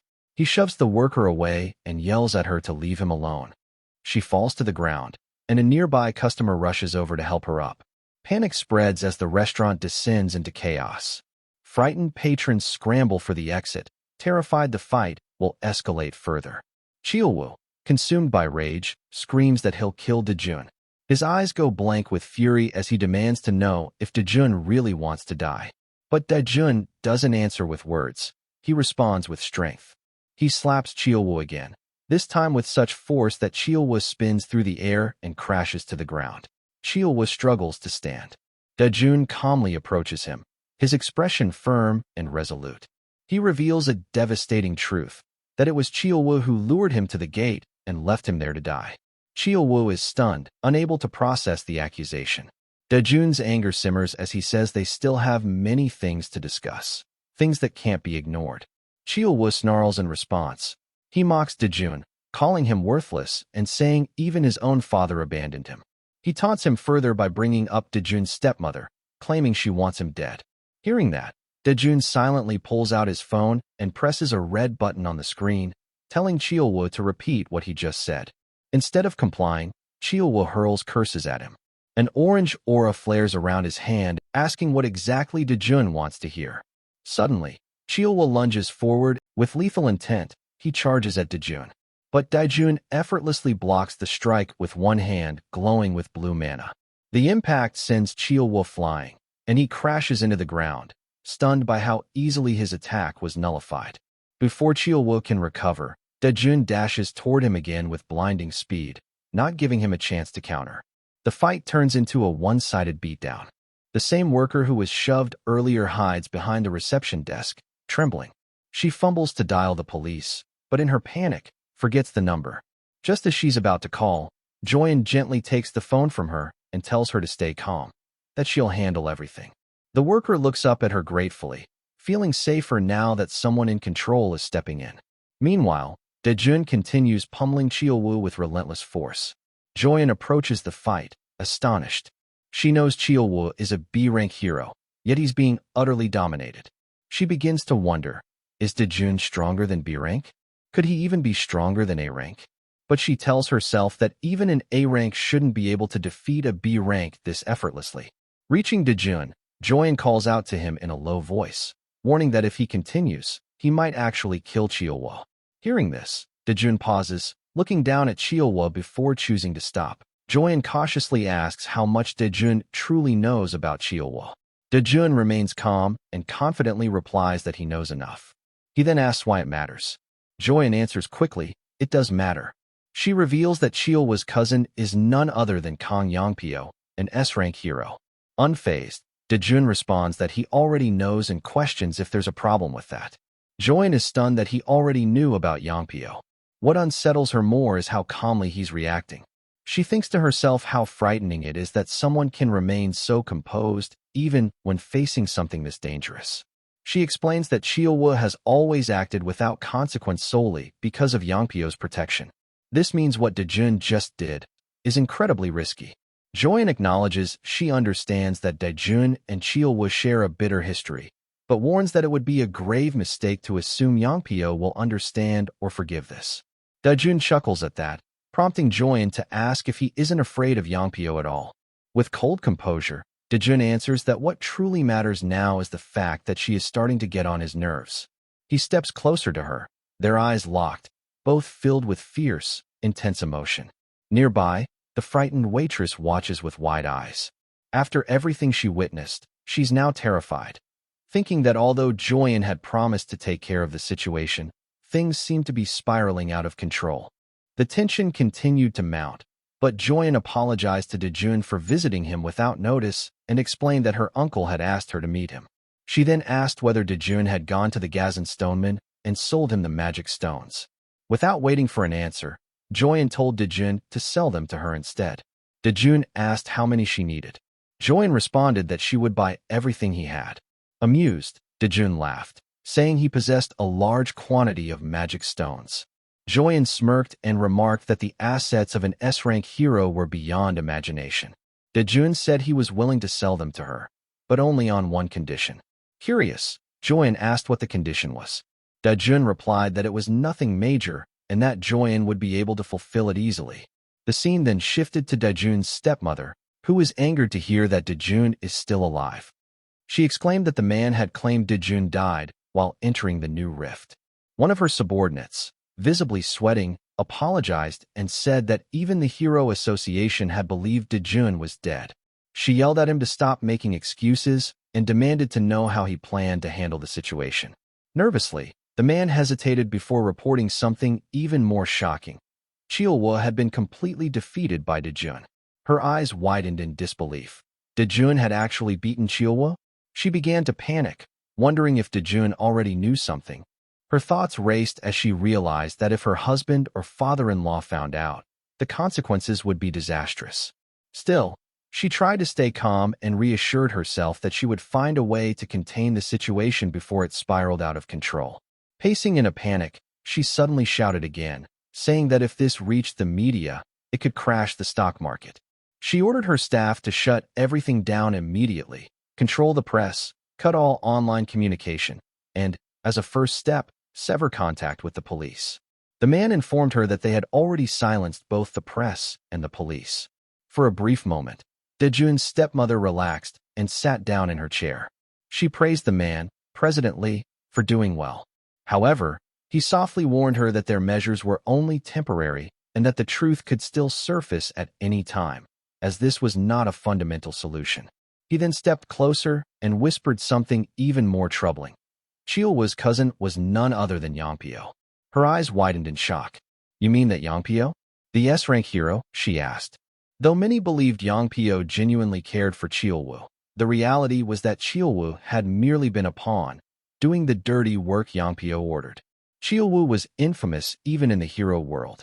President Lee explained that now that Chilwa had been publicly exposed, even Kang Yangpyo would not want his name associated with him and was likely already working to erase any connection. Dejun's stepmother immediately instructed President Lee to arrange a meeting with Yangpyo. President Lee nodded, understanding the urgency. She then asked if it was true that HC Capital, led by Huang Changsub, had turned against them and was now supporting Dejun's family. President Lee confirmed it. Enraged, she shouted that Huang Changsub would pay for siding with Dejun's family instead of remaining loyal to her, and she ordered President Lee to contact Prosecutor Park immediately. The scene then shifted to Dejun, who was entering a rift zone with Joyen. There were a total of 37 active rift zones in South Korea. Of these, only 5 were on the verge of becoming real gates. The remaining ones could only be accessed by Hero Association-approved heroes, according to their assigned schedules. Hyun Joyen showed her hero ID, and the staff confirmed her identity, wishing her good luck as she prepared. She entered the rift zone with her team. Trees surrounded them in a serene, forest-like environment. Dejun, a member of Joyen's team, silently observed his surroundings, noting that although the rift had only one entrance, it was heavily guarded. Another hero now appears. Her name is Yong Inju, an A-rank hero from the Korean Hero Association and the leader of the Cleome Guild. She approaches Joyen and remarks that she was the one who had originally planned to hunt here. Joyen calmly averts her gaze and responds that she didn't really have a choice and couldn't just sit back and do nothing. Then, glancing at Dejun, she recalls the condition he gave her. He would sell all his magic stones to her at market price if she let him enter the rift zone. Joyen asks Dejun why he wants to enter the rift, and he explains that he can make more money by hunting inside. As Joyen walks, she wonders if Seo Dejun really came to such a dangerous place just to collect mana stones. If so, it seems insane. But regardless of his reasons, she reminds herself that she still needs those stones. They finally enter the rift, surrounded by dense, green trees. Inju, wanting to lighten the mood, decides to have some fun and asks Joyin about Daejun's true identity. Joyin immediately replies that he's just someone she knows. Inju teases her, asking if he's really just someone, or maybe her boyfriend, clearly trying to joke. Joyin grows annoyed and firmly replies that he is not her boyfriend. She explains that she simply owed him a favor and is repaying it by bringing him along. Inju is surprised and asks again, curious how someone like Hyun Joyin, an S-rank hero, could possibly owe anyone anything. But Joyin cuts the conversation short, saying it's something like that and that she doesn't want to elaborate further. Suddenly, the team senses something strange nearby. Daejun also turns his head slowly, sensing the same presence, but remains perfectly calm. The entire team grips their weapons, their eyes scanning the sky. Then, in a terrifying surprise, giant monsters resembling enormous flying birds swoop down from above and launch a sudden attack. Inju yells out in shock, recognizing the monsters. She identifies them as Cocastrians, a highly dangerous species. Joyin reacts instantly, taking command with confidence and authority. She shouts orders, telling Inju and Doyen to move into defensive positions and instructing Sungo to aim for the monster's legs. But before the rest of the team can act, Daejun suddenly dashes forward. With incredible speed and strength, he leaps high into the air, heading straight for the incoming monster. The sheer power and precision of his movement leaves Joyin stunned, and the other team members are equally shocked by his boldness. As he charges, Daejun gathers mana in his fist and declares that he's going to take down the first monster in the rift, and punches the monster directly in the face. That one punch is enough to knock the monster off balance, sending it crashing to the ground. Daejun lands shortly after, having defeated the creature with a single strike. One of the team members stares at the massive beast in disbelief and asks if it really died from just one hit. But Daejun responds calmly, saying the monster isn't dead yet. He then begins kicking it repeatedly, declaring that it needs to die that way. The shock and tension are evident on the faces of the entire team, including Joyin. One of the teammates steps back and quietly asks Joyin who Daejun really is, still trying to comprehend what just happened. Joyin stumbles with her answer, saying he's just a strong human. A green-haired girl protests with frustration, saying no normal human could take down a Cocastrian in one hit. Joyin smiles faintly and replies that if it's only about knocking down a monster in one blow, even her sister could do it. Inju refuses to accept Joyin's answer and accuses her of speaking nonsense after witnessing what just happened, especially in an aerial battle like this. She points out that the monster didn't even manage to dodge a single strike and was instantly defeated. Inju is completely stunned, and so are the rest of the team members. Joyin's expression shifts as she looks at Daejun, her thoughts racing about his true identity. Then, with a serious tone, she tells Inju that their original plan needs to change. She takes off her glasses and puts them in her pocket, announcing that she's going to head to the center of the rift for a while. Her sudden decision startles Inju and the others. Joyin walks over to Daejun. As she approaches, Daejun tells her bluntly that he has no intention of sharing the mana stone with someone who contributed nothing. Joyin is visibly shocked, but maintains her composure and calmly replies that she had no intention of asking for anything anyway. Daejun puts the mana stone into his bag. Joyin then firmly tells him that someone as powerful as him doesn't belong in a place like this, and gestures toward a direction, asking if he wants to go deeper. Daejun smiles and says, "Sounds fun." Joyin starts walking and tells him that since she knows the layout of the area well, she'll lead the way. She instructs him to follow closely so he doesn't get lost. Without another word, she darts ahead into the forest at high speed. Daejun watches her silently as she disappears into the distance. Then, with a calm breath, he shifts into a running stance and suddenly bolts in the same direction, accelerating so fast that the ground beneath him dents from the force. Witnessing his speed, Inju remarks, "If Joyin is a bullet, then Daejun is light." One of the team members then asks Inju if they should go after them, but Inju replies with a question of her own. "Do you think we even can?" The team member admits it's impossible, and says he only asked out of formality. Inju confirms that they're just sidekicks today and instructs everyone to hunt around the area as usual. She then glances at the monster and reflects that while the world praises them as A-rank heroes, in front of an S-rank, they are nothing but small fry. Watching Joyen and Daijun vanish deeper into the rift, Inju silently acknowledges that both of them are true S-ranks. The scene then shifts to Joyen running at full speed. She glances back to see if Daijun is following her, and when she doesn't see him, she considers slowing down a bit.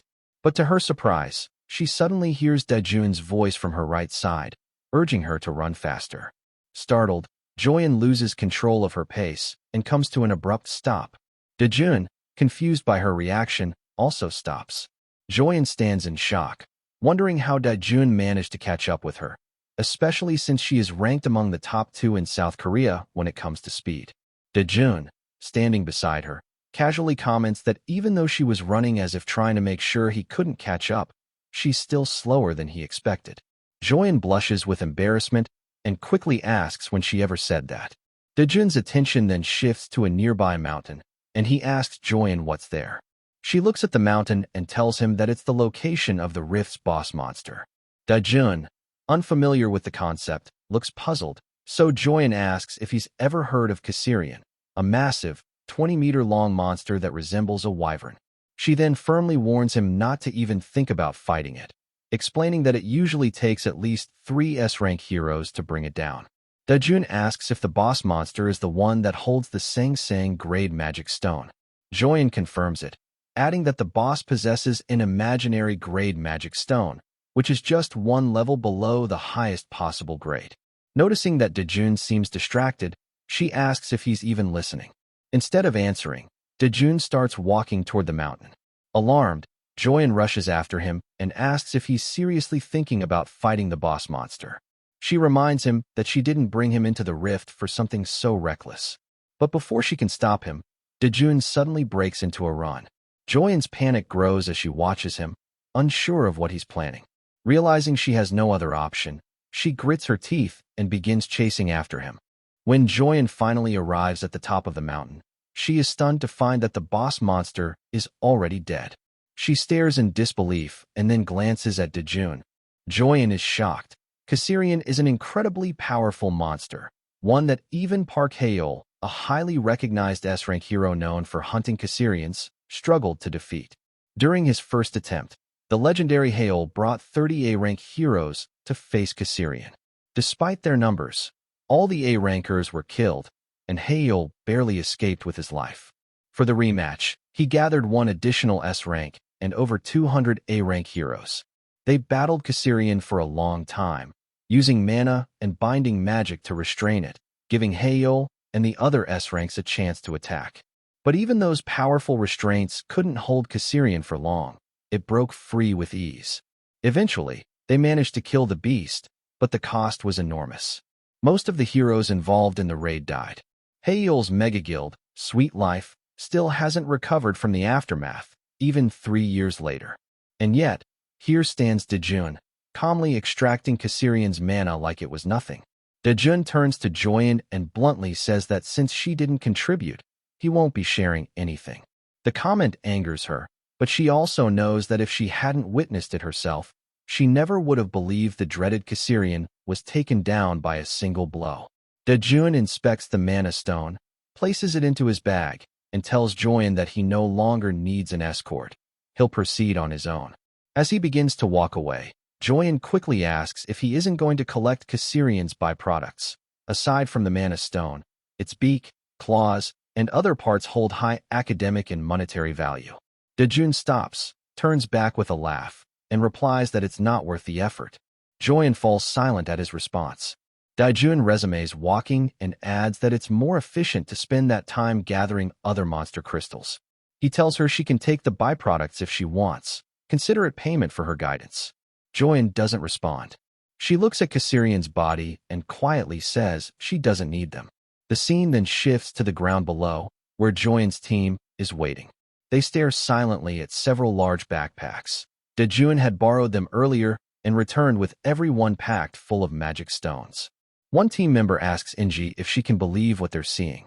Inji, also staring in disbelief, remarks that it would normally take at least 20 hours for their guide to gather that many stones, or possibly even 3 full days, judging by the haul. Then she mutters, "Just who is Dejun?" Joyen sits off to the side, deep in thought, reflecting on Dejun's unreal speed and the sheer quality of the magic stones. Inji glances at her, wondering if what Joyen claimed was really true, that Dejun defeated Kassirian without any notable gear or even a protective suit. The thought alone makes Inji believe that he might be the strongest hero in Korea, or maybe even the world. While Inji is lost in thought, Dejun returns again with another massive backpack and tosses it to the ground. The team begins whispering in disbelief. He's brought back yet another full load. They murmur that even if they told others what happened, no one would believe them. They'd just be called crazy. Inji then tells the team not to speak of what happened today, even if no one would believe it. The team bursts out laughing, agreeing that she's right. Meanwhile, Joyen walks over to Dejun and begins talking to him. Inji and the others observe them from a distance, commenting that Joyen and Dejun look like they're flirting. Inji agrees, saying she should have realized something was going on when Joyen brought in some random guy. She adds that Dejun is the kind of man who can stand next to Joyen without looking out of place. Another teammate chimes in, saying that Joyen and Dejun look like the perfect visual couple. But as Inji continues watching them closely, she realizes something feels off. It doesn't seem like flirting at all. She notices that Dejun speaks rather bluntly with Joyen, even roughly at times. It makes Inji wonder who else could talk to Joyen like that. After their conversation, Dejun unexpectedly places his bag into Joyen's hands and walks away. The team watches in surprise as he leaves without even saying goodbye. Inji approaches Joyen and asks about the backpack he left behind. Joyen replies that Dejun said if word got out, he'd become famous overnight, but fame was a hassle, so he asked her to handle it quietly. Inji is stunned by the response and murmurs, "What kind of guy is he?" Joyen doesn't answer. Instead, she blushes softly and smiles to herself, wondering the same thing. What kind of guy is Dejun? The scene shifts to an oval-shaped building where someone is furiously punching a heavy bag with all his might. It is none other than Haeol, the S-rank hero and guild master of Sweet Life, a guild under the Korean Hero Association. He looks exhausted as he continues practicing. One of his assistants comments on how tired he seems. Trying to encourage him, the assistant tells Haeol to calm down and shares a saying, "The frog that crouches the longest jumps the farthest." He explains that the more Haeol endures these difficult times, the greater his reputation will become. Haeol agrees, saying the man is right. It's the only way to hit back at those who once looked down on him.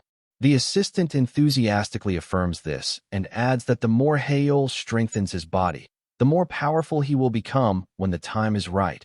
And when that moment arrives, everyone will bow before him. Continuing to flatter him, the assistant says there's no one in the world who knows how to conquer a Kassirian better than Haeol. Haeol reacts at the mention of the monster. The man presses on, claiming that one day, Haeol's name will be remembered as the hero who conquered Kassirian with the smallest team in history. He hands Haeol a water bottle, adding that the Hero Association might even grant Haeol exclusive rights to Kassirian. Haeol takes the bottle, laughs, and agrees that no one knows how to handle a Kassirian better than he does. He then reflects on the disastrous incident 3 years ago when battling a Kassirian nearly destroyed his guild. But despite that, Haeol remains confident that he's still the only one capable of capturing that monstrous bird. He turns to the assistant and asks if he's right. The man quickly and sweetly agrees, saying, "It can't be anyone but the guild master." The scene then shifts to another location, where Yongpyo is reviewing biographical data on Dejun, curiously studying the files. Yongpyo, who is none other than Dejun's cousin, is an S-rank hero under the Korean Hero Association. Standing beside him, his assistant confirms that Dejun is the man who defeated Cheolwoo. A few months ago, Cheolwoo had attempted to eliminate Dejun by dragging him into a gate, but instead of dying, Dejun awakened his abilities as a hero. The assistant continues, explaining that the client behind the attempt was Hong Hiju, the exclusive director of T Group, and also the daughter of the powerful W Group. Yongpyo raises an eyebrow and wonders why a high-society Chaebol princess would target someone like Dejun. The assistant then reveals the twist. Daejun is actually the illegitimate child of Hiju's husband. He was brought into the family at the age of 7, but 6 years ago, after Hiju gave birth to her own son, Daejun was cast out. Yongpyo laughs at the absurdity, saying that even if Daejun is related by blood, it clearly doesn't mean much in a chaebol family. Then Yongpyo stands up and asks his assistant how much Cheolwoo was paid for the task. The assistant replies that Cheolwoo was paid 3 billion won. Yongpyo scoffs and asks again if that's really all. He then grabs a hockey stick and questions whether Cheolwoo is a complete wreck now after getting beaten by Daejun. The assistant confirms, saying Cheolwoo didn't just lose the fight. He was brutally beaten, suffered severe burn injuries, lost his eyesight. Hearing this, with a dark smirk, Yongpyo mutters that Daejun is ruthless. The assistant continues, informing him that Jian was also spotted at the scene. As a result, rumors are spreading that she helped Daejun. This makes Yongpyo furious.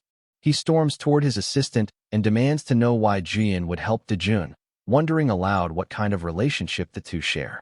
The assistant begins to sweat nervously and, with a trembling voice, says he doesn't know. However, he adds that thanks to Jian's testimony, the police closed the case quietly. Enraged, Yongpyo shouts at him to immediately investigate and find out what kind of connection exists between Jian and Daejun. Yongpyo says that if there's nothing going on between them, then they must have made some kind of deal, and he wants to know exactly what that deal was. His assistant, visibly frightened, immediately rushes out, saying he'll find out right away. Meanwhile, Yongpyo is so furious that he snaps the stick he was holding and throws it to the ground. He thinks to himself that sooner or later, Hiju's people will come to him, asking him to finish the job he failed to complete. After thinking for a moment, Yongpyo concludes that it's fine. Hiju is a chaebol woman, so she'll have plenty of money. The thought of that makes him smile. The scene then shifts to Daejun, who is walking down the street, thinking about how he had estimated that rift hunting would be more efficient than gate hunting, and it turns out he was right. However, he wonders if this means he'll have to rely on Join to enter and exit rift zones. He then recalls a conversation they had at the rift. Join had told him that if she sold the Caesarian mana stone, people would start questioning who killed it and whether they could prove their abilities. The media would be all over her day and night. Because of that, she decided to keep the mana stone in storage for the time being. She also told Daejun that if his goal was to become famous, she wouldn't stop him, and asked what he planned to do. After hearing that, Daejun simply handed her the bag without saying a word. Now arriving at his new home, arranged by Changsip, Daejun tells himself that he needs to find another way to access the rift zones, but for now, he'll rest. However, when he opens the gate to his house, he notices a large number of shoes at the entrance. Inside, his younger sister turns around and sees that Daejun has finally arrived. The house is filled with people. She runs to him and hugs him tightly. Confused, Daejun asks about the people inside. A man with brown hair steps forward and introduces himself as Prosecutor Park from the Seoul District Prosecutor's Office. With a sharp gaze, Park asks Daejun if he knows Changsip. Daejun stays silent. Park then continues, informing him that he is under emergency arrest for participating in an illegal high-interest loan operation run by Changsip, the CEO of HCS Capital. At the prosecution service, Daejun sits alone in a small room when his heightened senses pick up someone approaching while speaking on the phone. The man is saying that there's nothing to worry about. Both Changsip and Daejun are behaving quite obediently. The man is Prosecutor Park, who thanks the person on the other end of the line for taking care of his daughter, who is studying abroad. Before ending the call, he asks the person to give his regards to Hong. Park then looks at Daejun sitting silently and mutters that the very reason he became a prosecutor was to isolate society's trash from decent people. He enters the room and throws a file onto the table, beginning the interrogation.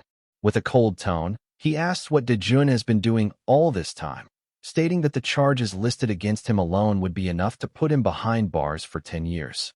Park then shows Daejun a document, claiming he has already gathered more than enough evidence from Changsip to bring him down.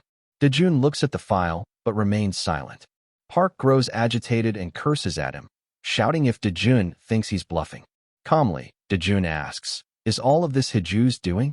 Startled by the question, Park tries to play dumb and pretend he doesn't understand. But Daejun reads his expression and demeanor, confirming in his mind that Changseep's side has already been eliminated. Daejun had come quietly to avoid trouble, but now he realizes his family may be in danger as well. Park steps closer and asks where Daejun heard such things. Then, wearing a menacing expression, he growls, "Do you think Korean prosecutors are pushovers?" He declares that Daejun's life is now finished. At that moment, Daejun glares at Park with killing intent. The look in his eyes terrifies Park, who begins to sweat. Still, knowing he holds power within the prosecution office, Park raises his hand to slap Daejun. But just then, another prosecutor opens the door and tells Park he's needed outside for a moment. Park exits and is handed a report. Upon reading it, his eyes widen in disbelief. He asks if the machine is broken. The other prosecutor confirms it's not, and says he even double-checked. The equipment is functioning normally. Park stares at the results, confused. According to the hero detector, Daejun is shown as an ordinary person. It makes no sense to him, as they're staring at the test result document. The other prosecutor admits he's just as baffled and suggests that the earlier reports of Daejun's awakening may have been incorrect. But Park knows that can't be true. The information came directly from the T group. He begins to question Daejun's true identity, especially since he also knows Hiju's name. Meanwhile, in the room, Daejun finally understands why Korean prosecutors are often called incompetent. It makes him seriously consider smashing the building, taking his grandmother and Yunying, and fleeing somewhere safe. As he's deep in thought, the door opens. Joyeon enters and asks what he's doing. Daejun responds honestly, "I'm not really sure myself." Joyeon tells him not to act rashly. She understands how frustrated he must be, but warns that if he uses his powers now, the situation will only get worse. Daejun asks if she's planning to help him. Joyeon shakes her head and says, "It's not that." She explains that she knows he hasn't done anything wrong, and, because he's innocent and being falsely accused, she feels she has no choice but to set things right. Daejun lets out a faint laugh. Then Joyeon leans closer and whispers that the Hero Association will begin investigating him soon. They're already keeping an eye on his fake hero license and the recent incident in the Mapo Rift. Despite all that, Daejun's main concern remains his family. He asks Joyeon about them. Her voice wavers slightly as she snaps, "Do I look like your assistant? Why should I be the one checking on your family?" Daejun says nothing and simply looks at her. Unable to hold her composure, Joyeon turns away and starts walking toward the door. As she reaches it, she mutters without turning back, "Your family is safe." Hearing that, Daejun smiles and thanks Joyeon, saying that he won't forget this debt. Joyeon is pleased to hear that and tells Daejun to endure the hardship a little longer, promising that she will resolve the situation as quickly as possible. Joyeon's chosen method wasn't simply proving Daejun's innocence. Instead, she exposed Prosecutor Park's bribery and illegal dealings, which led to Park's dismissal. Following that, a fair investigation confirmed that Daejun had nothing to do with the recent incident. However, despite being cleared, Daejun couldn't escape punishment entirely due to his unauthorized hero license. But thanks to Joyeon's strong defense, he got away with just probation. Later, Daejun and Joyeon are sitting in a car when a news broadcast comes on. The reporter announces that a previously unseen monster has appeared in England and is attacking civilians. They describe the creature as a mantis-like monster, approximately 1.5 meters tall, with 4 eyes and impressive jumping ability. Hearing the description, Daejun tells Joyeon that the monster is called a Macassian, which startles her. She nervously asks how he knows the monster's name. After all, it's newly discovered, and only the association knows its name at this point. Daejun remains silent. Monsters are not given arbitrary names. Magic stones contain not only condensed energy, but also unique embedded information. By analyzing this data, one can learn specific details such as a monster's name. In modern-day Earth, science is used for this analysis. But in the world that was destroyed, the one Daejun came from, it was done through magic. In other words, if the same monsters exist in both worlds, Daejun naturally knows their names. Daejun then tells Joyeon that Macassians can be easily dealt with using the fluid from red flower ants. Joyeon looks confused, so he explains further. Although red flower ant fluid is harmless to humans, It acts as a highly potent paralytic toxin to Makazians. If sprayed on them, it can immediately stop their rampage.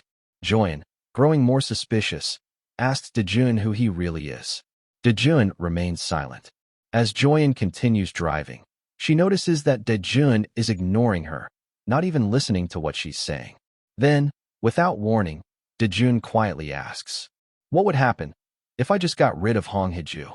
The scene shifts to Hiju, who is anxiously biting her nails, while President Lee watches her, sweating nervously. He informs Hiju about the current situation. She then asks why Joyen is helping Dejun. President Lee replies that it's unclear what kind of relationship the two share. This only makes Hiju more anxious. She stands up abruptly and demands to know what it means that Dejun isn't actually a hero, even though President Lee previously said he had awakened. President Lee responds that he doesn't know either. It's evident that Dejun awakened, but perhaps he has some ability to deceive the hero detector. Instead of calming her, this explanation only enrages Hiju further. She tells President Lee to contact Yangpyo and says she's willing to pay him 30 billion won to defeat Dejun. Yangpyo, however, instantly refuses the offer and tells his assistant to inform Hiju to double the amount. Yangpyo's assistant questions if that's not too excessive, but Yangpyo lifts a finger and scoffs, saying it's nonsense, because from Hiju's perspective, there's no alternative but him. Once the job is done, 60 billion won will be nothing to her. Besides, now that Joyen is involved, and she's an S-rank hero, it's only natural that the price goes up. The assistant acknowledges that Joyen is definitely dangerous, but before he can finish, Yangpyo slams his foot on the table and storms toward him, shouting furiously that he knows nothing. He demands to know if the assistant truly thinks all S-ranks are the same. Yangpyo declares that he could defeat a mere player like Joyen in just 20 minutes. Terrified, the assistant quickly agrees and admits Yangpyo is right. Yangpyo then laughs and asks if the association has responded. The assistant replies that due to local circumstances in the UK, the budget cannot be increased any further. He adds that the Hero Association has already publicly stated that they are carefully selecting a hero to dispatch. Yangpyo is annoyed by the association's stance, muttering that they're making it difficult for him to even decline the mission openly. He criticizes the association, saying they're worse than thugs, and asks for the scheduled departure time. The assistant informs him that they'll depart in 3 days on a joint flight with a Japanese hero. Upon hearing they're headed to Japan, Yangpyo seems satisfied, saying he was planning to visit Takashi there anyway. Then, he brings up the Makazians, a newly discovered monster whose weaknesses haven't been identified yet. Yangpyo laughs, thinking that if he manages to uncover their weakness, his reputation will skyrocket. Meanwhile, in Cambridge, UK, chaos unfolds. Civilians are fleeing in terror as Makazians attack the city. Many heroes are on the scene trying to stop the monsters. One of the Makazians charges at them, but the heroes manage to dodge and regroup into their best formation. After a fierce battle, they finally succeed in killing one of the Makazians. Exhausted and barely standing, the heroes are horrified to see more Makazians approaching rapidly and launching another wave of attacks. The British heroes do everything they can to slow the advance, but without clear information on the monsters, they are overwhelmed. With Cambridge's defenses collapsing, the Makazians are now less than 60 kilometers from London. Suddenly, during the assault, all the Makazians look up at the sky and collapse to the ground. It's the red flower ant fluid, dropped from a helicopter. The helicopter is filled with S-rank and near S-rank heroes from Japan and Korea. As the Makazians writhe on the ground, it becomes clear that Joyen was right. The red flower ant sap is extremely effective against them. The monsters are unable to endure it. Other heroes begin praising Joyen. One black-haired hero, however, is skeptical and wonders how Joyen could possibly know this. Something doesn't add up. Joyen then turns to the group and instructs them to finish off the Makazians while they still have the advantage. Without hesitation, the heroes jump from the helicopter to eliminate the remaining enemies. After neutralizing the threat, the team returns to Korea. At the airport entrance, a large crowd of reporters waits to greet them. Joyen is hailed as the standout hero of the UK expedition. Reporters applaud her for discovering the Makazians' weakness and credit her with saving countless lives.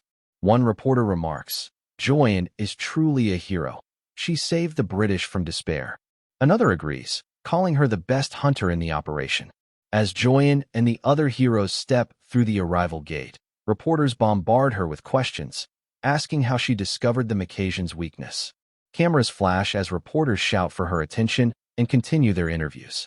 News outlets across Korea announce that a group of 200 people, including Joyen, has safely returned. Joyen's brilliant strategy and leadership during the UK expedition become national headlines. Korean heroes save England. Meanwhile, Daejun walks through the streets of Korea, watching the news on a nearby screen. Footage of Joyen's heroic actions plays, followed by an interview with Yongpyo. Seeing Yongpyo's face on screen makes Daejun's expression turn dark with anger. Joyen and Daejun arrive at a restaurant, and Joyen hands Daejun some presents. While sipping coffee, Daejun asks what the gifts are for. Joyen explains that one is for Yunying and their grandmother, and the other is for Daejun himself. Hearing that, Daejun picks up his gift to open it, but Joyen tells him to wait and open it at home, saying there's no need to open it here. Still, Daejun opens it and finds some stylish clothing inside. Joyen tells him it's a small token of appreciation for his help. Because of him, she became a hero. She adds that compared to what she received from Daejun, it's just a light gesture, and if he ever needs a car, she could buy him one too. Daejun puts the clothes in his bag and casually replies that he'll let her know if he needs a car. He then tells Joyen that he'll also be needing her help in the future. Joyen remarks that Daejun won't answer even if she asks how he knew the Macasion's weakness. Daejun simply asks if he's required to answer. Joyen sighs deeply and changes the topic, asking about his future plans. She isn't expecting a lofty answer like world peace, but she worries that if he targets Hiju or Yangpyo, things could become dangerous. Daejun responds that the first thing he plans to do is buy a new house. Joyen is caught off guard by the answer. She wasn't expecting that. She asks if he's currently living in a rented place. Daejun stays silent. Meanwhile, on a private island, Yangpyo is lounging in a swimming pool, but his mind seems elsewhere. He's deep in thought, especially about Joyen, how strangely she has changed.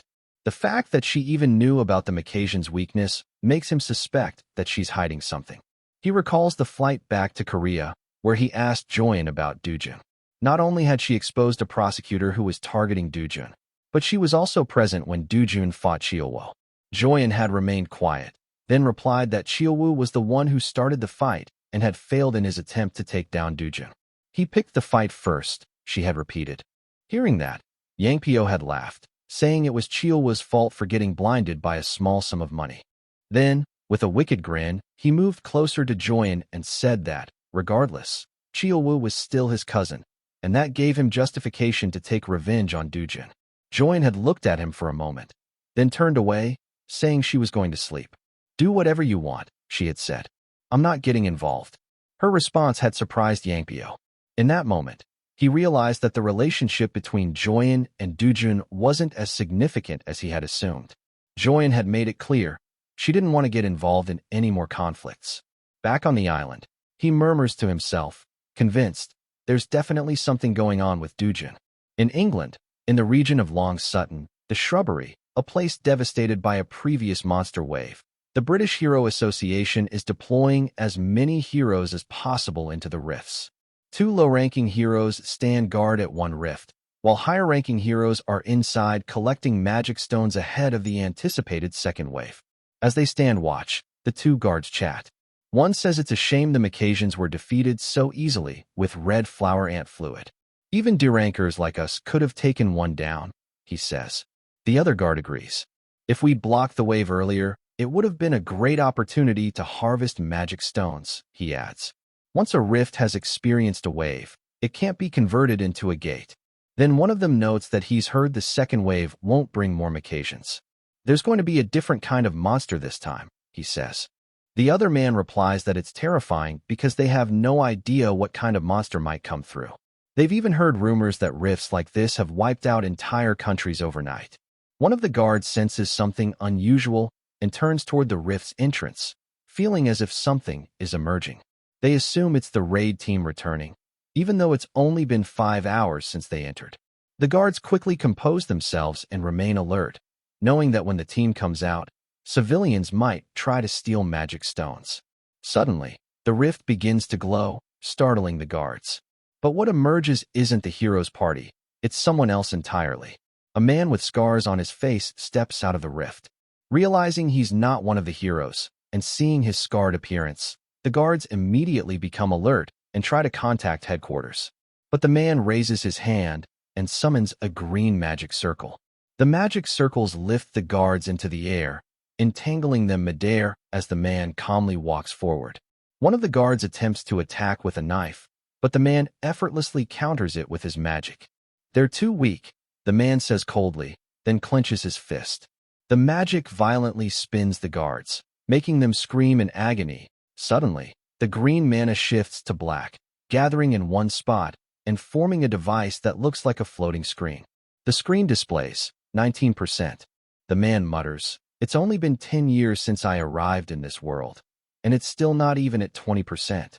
He wonders if he failed, even after pouring all his effort into opening a dimensional rift. Then, as if reaffirming his goal, he says, "First, I need to increase my mana consumption." One of the injured guards weakly asks for his identity, but the man ignores the question. He charges toward them and strikes the final blow, muttering coldly, "I'll start by getting rid of you." In Paju, Korea, Daejun walks through the area with a large backpack slung over his shoulders. Suddenly, he senses the presence of a nearby monster. A worm-like creature bursts from the ground, drills through the earth, and disappears back underground while Daejun observes calmly. He places his hand over the hole created by the creature and senses that it's about 100 meters deep, and there are approximately 26 worm-like monsters below. Daejun then casts a fireball spell, curious to see how many of them will survive. He throws the fireball into the hole, and moments later, a series of fiery explosions erupt from multiple holes in the ground, forcing the monsters to the surface. While some of them are taken down, others survive, bringing a faint smile to Daejun's face. Meanwhile, in an unknown building, a group of individuals holds a meeting about Daejun. A white-haired man inquires about what kind of person Daejun is. A man wearing glasses responds, "He's a difficult young man to deal with. He insisted that he's a hero." This man is Min Honki, the deputy director of the Korea Hero Association. The white-haired man asks if Honki said Daejun's strength couldn't be measured by the hero meter. Honki clarifies that Daejun didn't say anything about that specifically. Park Sang-kyol, the vice president of the Korea Hero Association, expresses his frustration, calling Daejun impertinent for not answering the association's questions. Honki states that, "There's one more thing." The white-haired man prompts him to continue, and Honki explains that Daejun claimed everything started with Chilwa's evil scheme. The scene cuts back to Daejun, who is engaged in combat with the worm-like monsters. Honki's narration continues. After awakening during the gate raid where he nearly died, Daejun took revenge on Chilwa and later handled the new rift in Mappo entirely on his own. Daejun casts another fireball spell, effortlessly wiping out several monsters. Honki acknowledges that Daejun's actions may be excessive, but one thing is certain, his strength is overwhelming. The white-haired man sits back in his chair and remarks, "Daejun is like a wild horse, hard to tame, but undeniably powerful." Honki adds that Daejun also applied for an official hero license and requested to skip the normal procedure, claiming he had a guarantor. This piques everyone's interest, and the white-haired man asks who the guarantor is. Honki reveals he named S-rank Hero Joyan. The room falls silent in shock. Meanwhile, Daejun finishes off the last of the worm-like monsters and pulls out his hero card. He is now officially recognized as Korea's 8th S-rank hero. Daejun smiles, relieved. Thanks to this license, he can now hunt freely in rift zones without restriction. Back in the meeting room, the white-haired man chuckles and asks, "So Daejun went straight to Paju the moment he got his certification?" He's clearly impressed. Honki nods in agreement, praising Daejun's decisiveness and ability to act swiftly. Sang-kyol, stunned, shouts in disbelief. He entered a second-degree rift alone without any guild or allies. Is he insane? The white-haired man says nothing, simply turning to Sang-kyol with an intimidating glare. Sang-kyol starts sweating under the pressure and finally says, "If he returns alive, we'll need to reveal his identity and promote him. Dajun is now the 8th S-rank hero of Korea. Honky interrupts, cautioning that Dajun may not want to reveal his identity, and suggests that they ask for his consent first. Sankyol argues, if another S-rank hero appears during these turbulent times, it will bring comfort to the people. He then turns to the white-haired man, who is the president of the Hero Association, and asks if he agrees. The president remains silent for a moment before replying, I understand your reasoning, and then stands up, announcing, I'll meet Dajun myself. Meanwhile, Dajun continues battling the worm-like monsters, using the opportunity to practice new combat techniques. With a single attack, he takes down multiple enemies. As the dust settles, Dajun finally acknowledges something important. His mana consumption rate is no joke. He comes to a conclusion. He needs a weapon. At the Gazan Hero Complex, a brown-haired man is playing a game on his mobile phone when someone suddenly opens the door to his shop.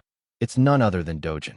The man asks Dojin to provide the name under which the reservation was made, but Dojin doesn't respond. Instead, he walks up to the counter, places a bag on it, and says he wants to try making a weapon using the materials inside. Without even looking up from his game, the brown-haired man dismisses him, stating that only those with a reservation are allowed. He bluntly tells Dojin to leave and try another store. Dojin grows irritated because he had heard over the phone that there were many reservations, but he knows the man never actually took any. Hearing this, the brown-haired man finally looks at Dojin and insists they're fully booked, claiming they don't have the time to take on more clients. He advises Dojin to visit another shop, mentioning that all the craftsmen in the area are quite skilled. Frustrated, Dojin grabs the man by the collar, shocking him. Nervously, the man sets his phone on the counter as Dojin asks if he's the shop's owner. The man says he's the son of the owner, prompting Dojin to demand he call his father immediately. Dojin explains that he came to their shop specifically because he heard it was one of the best. The man goes to call his father, saying there's a customer who wants to meet him. Soon, his father, Choi Chokwon, a renowned hero weapon craftsman, emerges and asks Dojin who recommended their shop. Dojin replies that Jian sent him, shocking both Chokwon and his son. Confirming the name, Chokwon asks if Jian really told him to come. Dojin opens his bag and pulls out some materials, which Chokwon instantly recognizes. He grabs them, visibly surprised. His son, confused, asks what they are, and Chokwon reveals that they're the tips of a giant black killer fong, something he hasn't seen in a very long time. Now realizing Dojin is serious, Chokwon agrees to craft the weapon. Dojin requests a long, sleek blade. However, Chokwon advises against it, explaining that with non-metallic materials like these, stretching the blade too long would reduce its durability. Instead, he proposes making 2 medium-sized blades. Dojin, unimpressed, questions if Chokwon is just admitting a lack of skill, bruising both of their egos. He insists on a single long sword, suggesting that the 2 blades be fused. He also explains that he wants to maximize mana absorption. Angered, the son shouts that he can't believe what he's hearing, accusing Dojin of insulting their skills. He defends his father, stating that all his weapons have at least grade 3 mana absorption. At this, Dojin stops talking and picks up a nearby sword. He examines it and estimates it to be around grade 5. Then, channeling mana into it, he grips it tightly. Chokwon and his son watch in shock as the sword shatters into pieces. After that, Dojin says that if they're going to create such garbage, they might as well stop now. Chokwon's ego continues to take a hit, but he endures it. The scene then shifts to a rift, where an orc warrior monster with glowing red eyes is on a rampage. Dojin approaches the orc and forms a mana blade to fight it. The orc attacks with a powerful kick, but Dojin dodges and leaps into the air, striking down at the orc's shoulder. The orc screams in pain and becomes even more aggressive. It grabs a tree to use as a weapon, but Dojin clearly breaks down the tree in half with his mana blade and charges at the orc, landing a deep strike. However, the orc begins regenerating. As soon as it recovers from the blow, Dojin swiftly attacks from behind, striking using his mana blade and taking down the orc using fire spell. Exhausted, Dojin struggles to maintain the mana blade, finding it increasingly difficult to hold for extended periods. He opens his bag, takes out a container, and collects some of the orc's material. Thanking the mana blade, Because of it, he was able to defeat the creature known as a Cyclops. That night, Dojin returns to Chokwon's shop and gives the container to the brown-haired man. The man shakily asks what it is.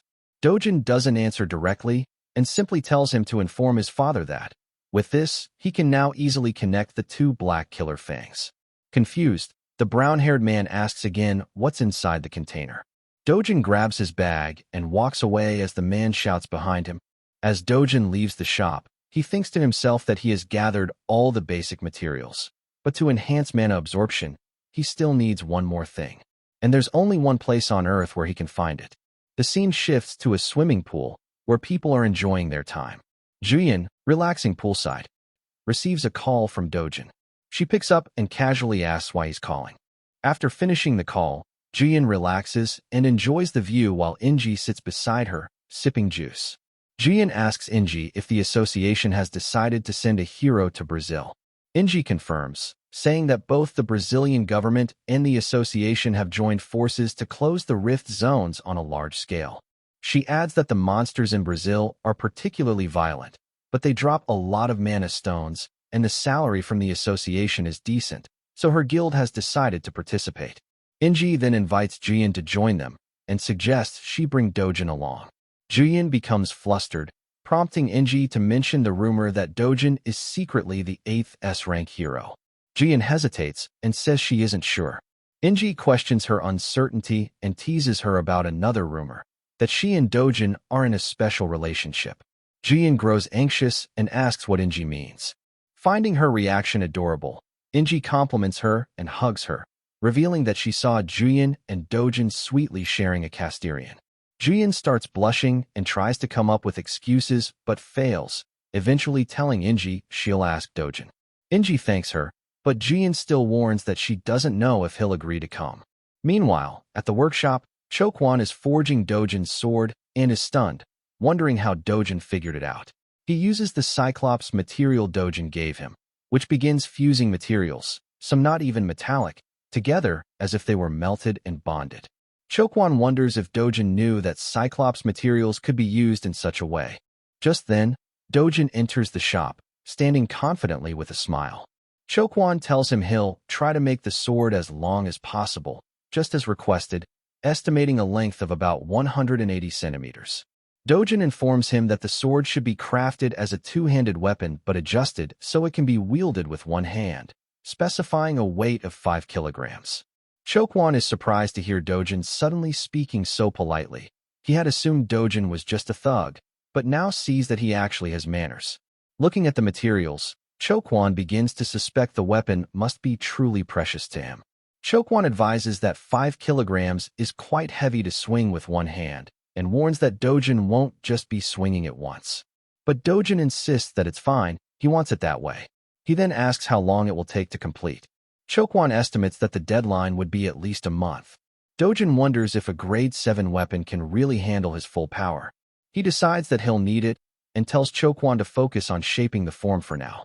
As for enhancing mana absorption, Dojin says Chokwon can do that later, after he brings the necessary material. Chokwon is shocked, wondering if Dojin actually managed to acquire such a rare material. Days later, Dojin is walking through the city when Jian surprises him with a brand new car. Dojin thanks her, and Jian casually replies that it's nothing, then teasingly asks if she looks small in his eyes, since he only asked her for a cheap 1 billion won car. Dojin responds that it's just about right, making Jian blush. As Dojin examines the car, Jian asks if anything happened with the Hero Association. Dojin replies that they said they would make his information public, so he told them to pay him if they intended to do that. Jian responds that the association president is already doing a lot of good for him. Dojin opens the car door and tells her that's exactly why the negotiation fell through. Jian urges him to try to get along with them, adding that it would be nice if he considered her situation too, since she's his guarantor. Dojin shuts the door without responding.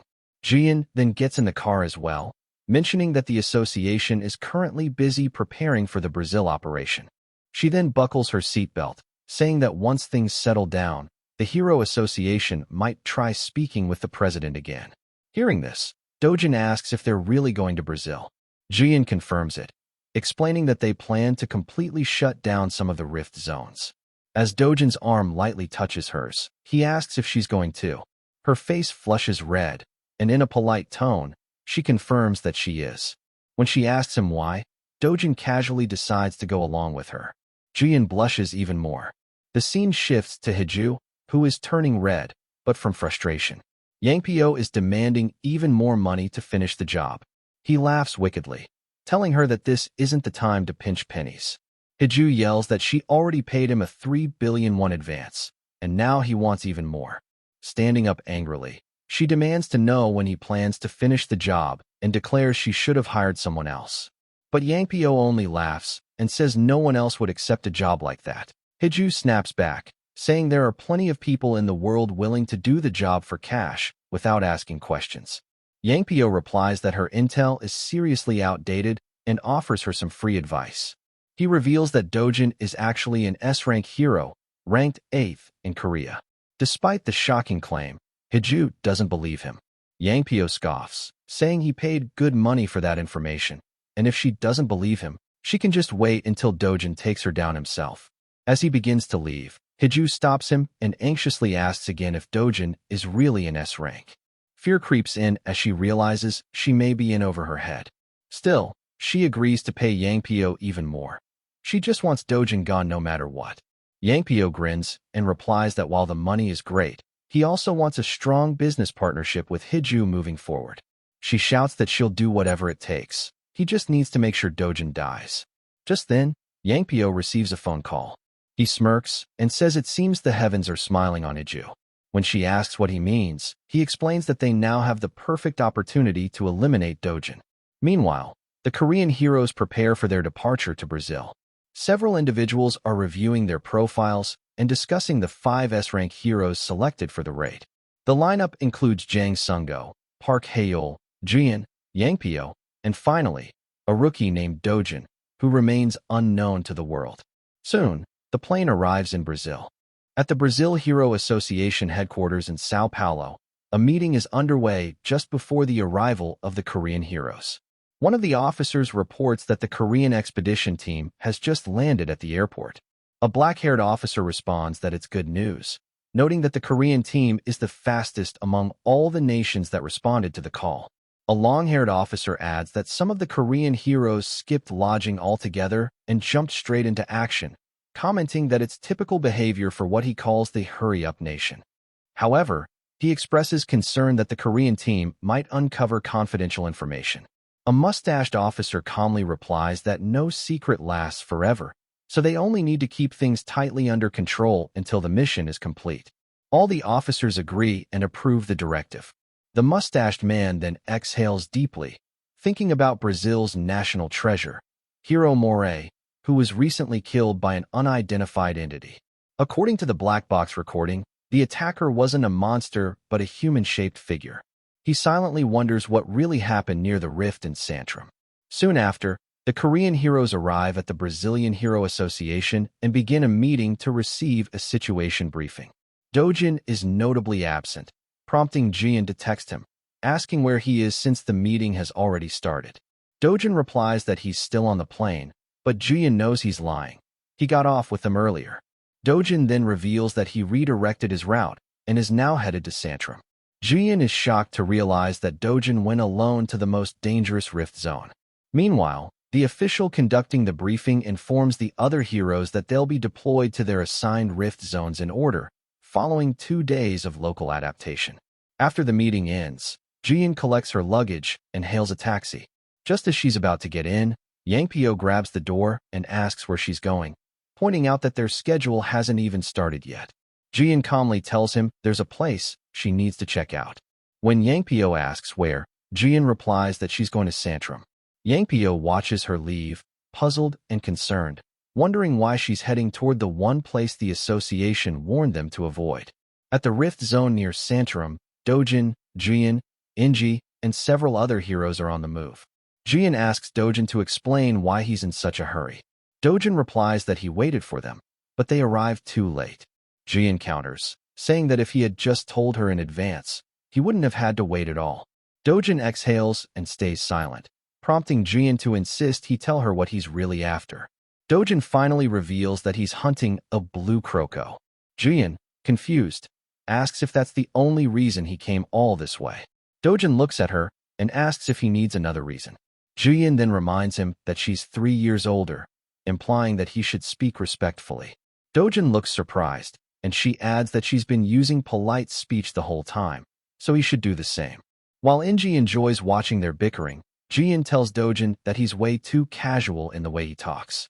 Nearby, a black-haired hero asks a brown-haired one if it's really okay to enter the rift zone like this. The brown-haired man reassures him, saying Juyin is with them and she's highly skilled. But the black-haired man points out that the one leading the group isn't Juyin. It's the rookie, Dojin. Hearing that, a red-haired hero turns back and tells them that there are different levels of rookies. He says that if it's Dojin they're talking about, then he might just be the most legendary rookie ever. Both men are stunned by the remark. Meanwhile, Juyin and Dojin are still arguing. Juyin asks if Dojin came here intending to shut down the rift zone. Dojin snaps at her, telling her to stop talking. He came all the way to Brazil just to gather materials, and he's determined to make the most of it. Juyin, still confused, asks what he means by materials, but before he can answer, the group is suddenly attacked by a monster. The brown-haired hero blocks the first attack. The team reacts quickly and forms a battle stance. The red-haired man stares at the monster and shouts that it looks even scarier than in the pictures. The brown-haired man begins to panic, wondering if it might be too dangerous for them. Suddenly, they hear a voice yelling at them to step aside. It's Dojin. He draws his sword, remembering Chokwon, who had told him that retrieving the blue croco's heart by hand would be extremely difficult. So, Chokwon had lent him his prized sword to aid in the mission. With a firm grip on the blade, Dojin charges forward and defeats all the monsters in a flash. Everyone, including the black-haired and brown-haired heroes, is left stunned, realizing just how insanely powerful Dojin truly is. Later that day, the scene shifts to the team's campsite. The entire squad has set up camp and is finally taking some time to rest after a long, intense day. A few of the guys are gathered around, casually chatting among themselves. The topic of conversation? Dojin. They're still in disbelief over what happened earlier. One of them exclaims how Dojin managed to take down the blue chrono in a single strike, a feat none of them could even dream of pulling off. Another chimes in, saying he lost count of how many monsters Dojin had defeated on his own. It was simply incredible. The group can't stop praising Dojin's strength and composure, clearly impressed by his power. Then, one of the brown-haired team members leans in and lowers his voice, glancing around to make sure no one else is listening. "Keep this between us," he says, but Dojin also took down a coca strain the same way. The others go wide-eyed with shock. "You mean that massive bird-type monster?" one asks. "He took that down too?" Now it all makes sense to them. Dojin isn't just some strong guy. He's on another level entirely. There's no way he's an ordinary hero. The scene then transitions to Dojin himself, who is calmly cooking near the campfire. Joyen walks over, curious about what he's doing.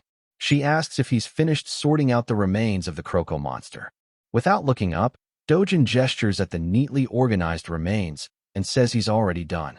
Joyen blinks, caught off guard by how fast he worked. What in the world is he going to do with all that? She wonders silently. Then her attention shifts to the fire. Her brows furrow as she points at the meat on the grill. "What are you cooking? That doesn't look like beef." Dojin casually replies, "It's blue croco monster meat. It's edible. Want to try some?" Joyen recoils slightly, completely shocked. "Wait, what? That thing's meat is edible? But we brought enough food, didn't we? Why would you go out of your way to eat that?" Still chewing, Dojin simply shrugs. "If you don't want it, you don't have to eat it."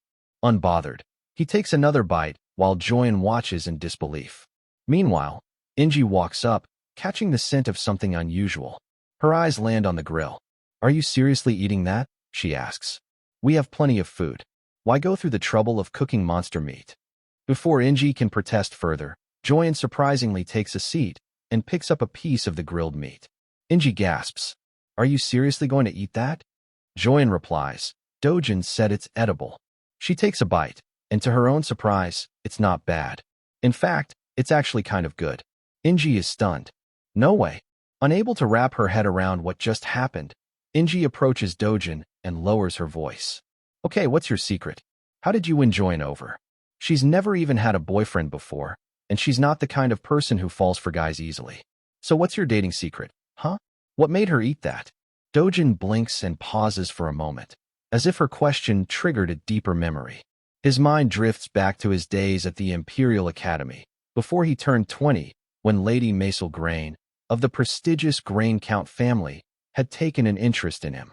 Later in his mid-20s, there had been Rowenda Leshlian, the young heiress of the Leshley family. And then, in the final days of his life in the destroyed world, there was Veronica, his final resting place, a bittersweet memory. Inji's voice cuts through the moment. Hey, are you even listening to me? Snapping out of his thoughts, Dojin turns toward her and answers, Honey doesn't seek out the bee. Inji stares at him in disbelief. That is the cheesiest line I've ever heard. Joyin, meanwhile, is going in for another bite of the meat. Alarmed, Inji quickly rushes to her side and tries to stop her. Don't eat that again. The scene shifts once more, this time to the city of Sao Paulo. Yang Pio, a high-ranking official, is in his office when his assistant enters with an update. The assistant informs him of the current situation unfolding with Dojin and Joyin. Yang Pio is clearly baffled. I still don't get it, he mutters. The operation hasn't even officially started. Did they really move that fast just for free food? The assistant nods, explaining that Joyin's Violet Magnolia Guild appears to be working with Dojin. Yang Pio then asks if there are any valuable monsters located near Santrum. Not that I know of, he continues. I've asked around, even consulted Brazilian officials, and all I've heard is that the area is extremely dangerous. The assistant nods. Everything involving Dojin is always unpredictable. Yang Pio sighs, and just then, his phone rings. It's Director Hiju. He answers. Director Hiju? What brings you here? The director doesn't mince words. Dojin is still alive. When are you actually going to do your job? Yang Pio leans forward. Why are you pressing the issue now? Did something happen? Director Hiju's tone grew serious. Dojin's father may have seen the news about his son becoming an S rank. He contacted me personally and told me to bring Dojin back home. Yang Pio exhales deeply. Things were getting even more complicated. Upon hearing the update, Yang Pio and muttered, so even the chairman of T Group is stepping in now. No wonder Director Hiju is all worked up. Clearly agitated, Director Hiju snapped through the phone. This isn't the time for sarcasm, Yang Pio. We need to act. What exactly are you planning to do? Yang Pio's tone grew colder, more resolved. I've finally found a proper partner for this operation. I'll make sure it doesn't end on a sour note. Dojin will not be returning from Brazil, no matter what.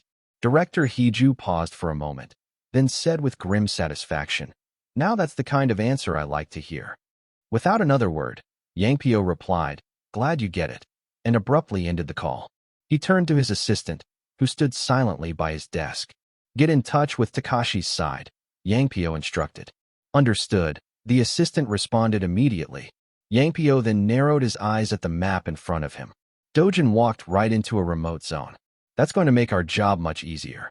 The scene shifts to the dense forest of Brazil, where Dojin, Joyin, and several other team members are steadily making their way through thick jungle foliage. Joyin steps closer to Dojin and says with concern, you do realize we're heading deeper into the jungle, right? According to the information from the Brazilian Hero Association, monsters have been spotted in this region. Dojin glances at her and asks, what kind of monsters? A lynx, Joyin replies seriously. Dojin raises an eyebrow. A lynx. So that monster is here too. Startled by his familiarity with the creature, Joyin asks, wait, you know about the lynx? Of course I do. Dojin responds without hesitation, already pushing deeper into the forest. Watching him move ahead so confidently, Joyin sighs and murmurs to herself, I knew this would happen. Then, raising her voice, she calls out, I'm not going to stop you, but at least take this. She hands him a small item. What's this? Dojin asks. They're earplugs, Joyin explains. If you get lured by the lynx's cry, your mind could become paralyzed. The Brazilian Hero Association strongly emphasized that. Didn't you just say you knew about the monster? Dojin looks at the earplugs but casually replies, I don't need them. Joyin stares at him in disbelief. You can't underestimate a lynx, Dojin. The association specifically said they're extremely dangerous and must be handled with the utmost caution. But Dojin doesn't respond. Instead, he simply continues walking ahead, ignoring her warning entirely. The rest of the team exchanges uneasy glances, hesitant but following behind him. As they press on, Joyen continues trying to reason with him. Dojin, please just be careful. I'm serious about this. Before she can finish, something catches their eye. Perched high on a thick tree branch, its body relaxed but eyes eerily alert, sits a sleek, menacing creature, the lynx. The entire team freezes. An overwhelming silence falls. That's it, Joyen whispers. That's the lynx. Inji immediately snaps into action. Everyone cover your ears. Now, without hesitation, the party members scramble to comply, shielding their ears as quickly as possible. Panic sets in for a brief moment, but then they notice something strange. Dojin is standing alone, right in front of the monster. He isn't moving. He isn't flinching, and instead of facing the lynx, he's gazing up at the sky, completely calm, unbothered by the danger perched only a few meters away. The lynx perched on a tree branch began to howl, forcing everyone to cover their ears, everyone except Dojin. Jian, surprised, wondered why Dojin wasn't affected. Without hesitation, Dojin charged forward, unleashing his fire magic directly at the lynx. To everyone's shock, the oppressive pressure from the lynx's howl suddenly disappeared. The creature fled into the forest, and Dojin immediately gave chase. Inji, startled, questioned what Dojin had done to silence the lynx's cry. Both Jian and Inji hurried after him, only to be stunned when they came across nearly a dozen more lynxes waiting in the trees. One of them attempted to use its eyes to control Jian's mind, but Dojin quickly shielded her vision and explained, "It's not the cry that paralyzes, it's their eyes." Shocked, Jian and the others followed his advice to close their eyes. With his sword in hand, Dojin advanced. Channeling his fire magic, he ignited his blade and combined it with the refined Bandian swordsmanship. His hair shifted, his eyes glowed, and he entered the first form. Kilida Milagro, the miracle born from a single point. A blazing fireball formed at the tip of his sword. The party members looked on in awe, realizing this was no ordinary technique. Dojin launched the massive fireball, striking the lynxes with overwhelming force. The impact shook the area, and the others shielded themselves from the blast. When the dust settled, nearly all the lynxes had been defeated in one strike. Jian could hardly believe it, calling the feat impossible. However, one lynx managed to survive and attempted to escape. As it tried to use its powers against him, Dojin stepped forward, swung his sword, and ended the fight in a single, decisive strike. With that, he absorbed the lynx's power, the very ability they used to control their opponents. Afterward, Dojin and the others ventured deeper into the forest. Inji and Jian were deeply impressed that Dojin had faced all those lynxes alone, and they couldn't help but keep their eyes on him. The other party members whispered among themselves, calling his strength unbelievable. They even wondered if Dojin had surpassed human limits, perhaps even rivaling Shanri Alphonse or Kane Lester, the world's strongest heroes. Still, they admitted that might be going too far. As they pressed on, undead began appearing nearby.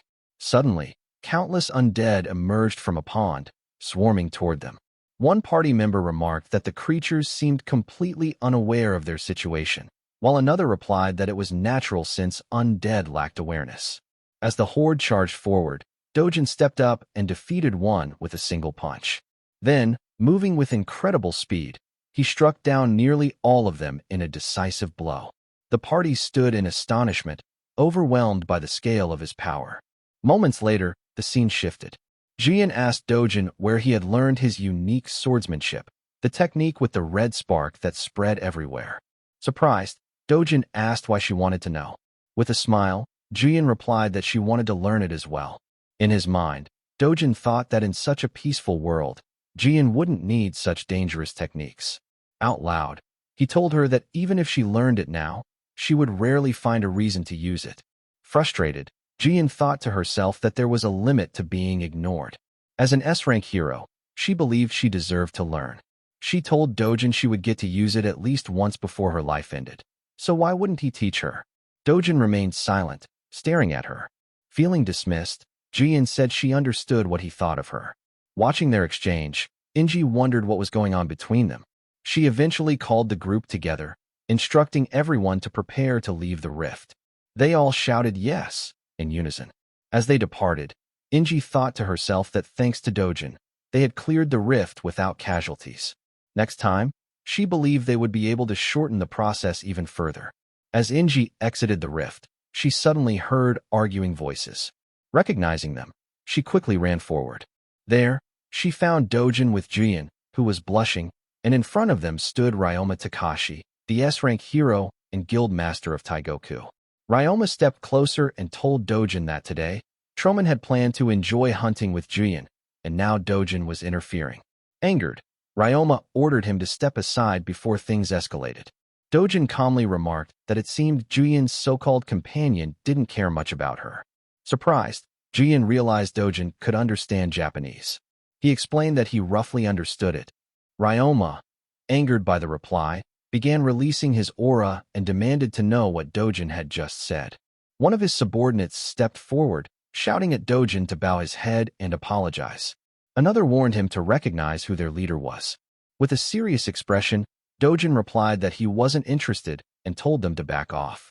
As Ryoma and Dojin stared each other down, Inji thought nervously to herself, "That's the Taigoku Guild, ranked among the top 5 in Japan.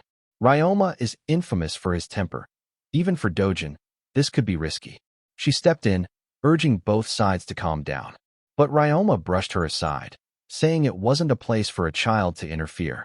Shocked by the insult, Inji's party members grew angry, demanding Ryoma show respect to their guild master. Inji quickly silenced them, then introduced herself formally as a member of Korea's Violet Magnolia Guild. She insisted it would be best to settle the matter here. Ryoma dismissed her guild as unheard of and told her to wait. He then grabbed Jian's arm, telling her to come with him. But Dojin immediately intervened, stepping in front of her. Ryoma suddenly struck Dojin, claiming he had business with him too and would deal with him later. Hearing this, Dojin realized this confrontation had been planned from the start. Accepting the provocation, Dojin retaliated with a powerful strike, sending Ryoma crashing back toward his subordinates. With a calm smile, Dojin told everyone to stay back, reminding them that Ryoma had thrown the first punch, so this was self-defense. Ryoma's subordinates, enraged, prepared to step in. Dojin warned them firmly that this was a one-on-one fight, and they should stand down. Seething with fury, Ryoma stood back up and ordered his men to retreat, declaring that he would handle Dojin personally. Meanwhile, Jian thought to herself in worry, "I just hope Dojin doesn't seriously injure him." Everyone was shocked when Dojin kicked Ryoma, sending him crashing to the ground. Frustrated, Ryoma quickly stood up and backed away, his face filled with confusion. He couldn't understand how Dojin possessed such overwhelming strength, so different from the rumors he had heard. Looking at Dojin, Ryoma thought to himself that if this continued, his life might truly be in danger. Terrified, he attempted to flee, but in an instant Dojin appeared in front of him. With a serious expression, Dojin stated that Ryoma had picked this fight because someone else had ordered him to. He added that he already had a guess about who was behind it. Ryoma froze in shock at Dojin's words. As Dojin placed his hand firmly on Ryoma's head, Ryoma trembled and begged him for mercy. But Dojin firmly refused and struck him with a powerful punch, knocking him to the ground. The entire party was stunned. Inji, though not surprised by the outcome, admitted this fight had been far more one-sided than she expected. Jian remained silent, clearly troubled. Dojin, however, didn't stop. Seeing this, Inji remarked that if it went on any longer, Ryoma's life could be in danger, and she urged Jian to intervene. Jian stepped forward and pleaded with Dojin to stop, warning him that Ryoma would be seriously injured if he continued. Dojin replied that he would take responsibility, but Jian, shocked, asked what kind of responsibility he meant. She firmly told him not to do anything that would force him to carry such a burden. Dragging him away, Jian reminded him that Ryoma and people like him weren't worth it. Dojin responded that he had met many people like Ryoma before and told her not to worry, but Jian ignored his reassurance. Meanwhile, Ryoma's subordinates rushed to his side. Dojin, still frustrated that Jian had stopped him, was calmed by Inji, who who told him not to let himself be dragged down by people like Ryoma. Jian added that Ryoma and his men had surely learned their lesson. Inji then stepped forward and demanded answers from Ryoma's subordinates. She warned them to cooperate if they didn't want to end up like their leader. Nervously, they bowed and promised they would not cause trouble again. Dojin, however, declared that wasn't enough. He ordered them to bow their heads to the ground. Panicked, they immediately obeyed, begging for forgiveness. Dojin then demanded they admit their fault and vow never to repeat it. Reluctantly, they repeated his words, leaving Inji and the others smiling in satisfaction.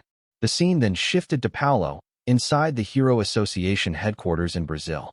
A representative from the Brazilian branch reviewed the report of the incident, his expression filled with disbelief.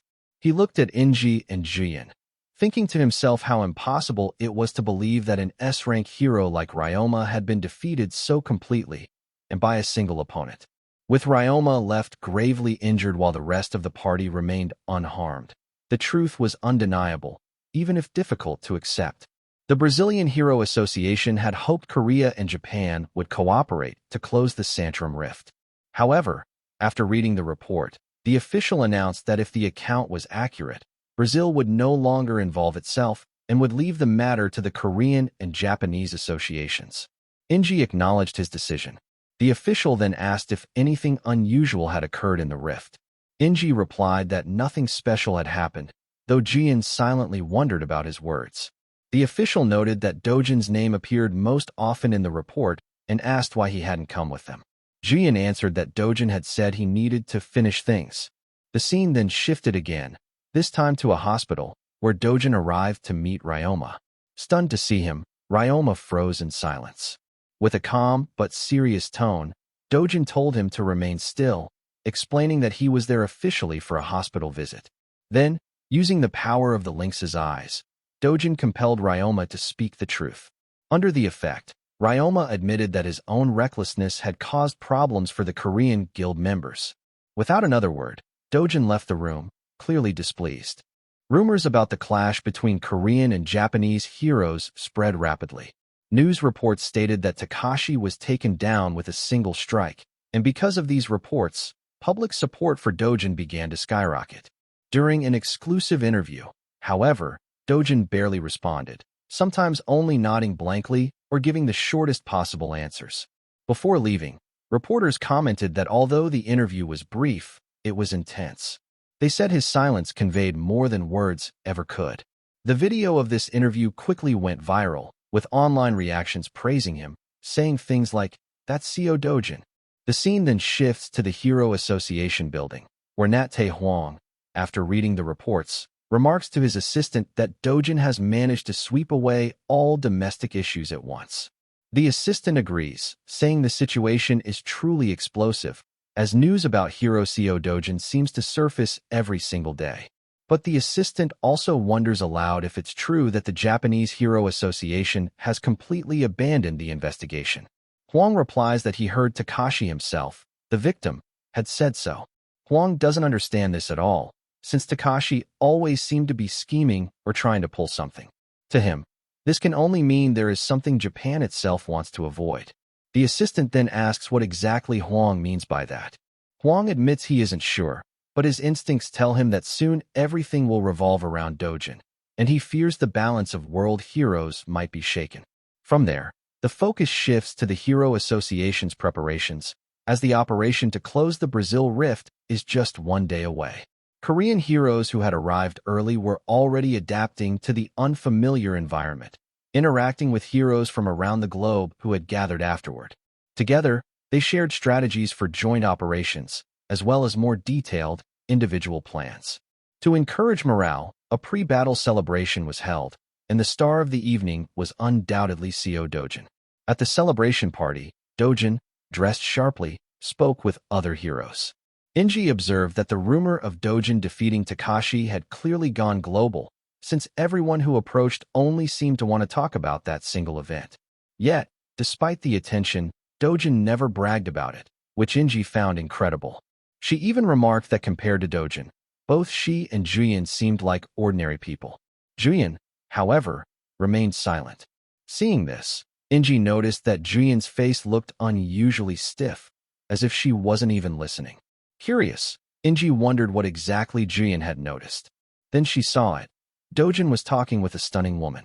This woman was Gloria Tyler, America's S-rank hero, who also happened to be ranked #1 in the most beautiful hero poll worldwide. Irritated, Inji suddenly slapped Jian, surprising her. Inji teased that Jian's mood was already soured enough, and questioned why Jian was just sitting there instead of going over. Confused, Jian didn't understand what Inji meant at first. But soon, Jian found herself walking toward Dojin, cheeks flushed. Seeing Jian approach, Dojin smiled warmly. Gloria, noticing Jian's arrival, excused herself, telling Dojin it was fun talking with him. Before leaving, she casually called Dojin Castle. Jian, startled, asked Dojin who Castle was. Dojin calmly replied that Castle was just another name for him. Jian was shocked to hear that Dojin even had an English name. Dojin explained that it was simply a name he used in the past. Jian, however, couldn't help but wonder, had Dojin lived abroad as a child? Yet, when she had checked his records before, there had been no mention of such a thing. Pouting, Jian thought to herself, why didn't Dojin ever tell me about that name? Meanwhile, Kong was watching the scene closely. He thought to himself how pathetic Takashi was, unable to even handle someone like Dojin. Kong decided he might have to take matters into his own hands. As he drew closer, he overheard Jian telling Dojin to be careful.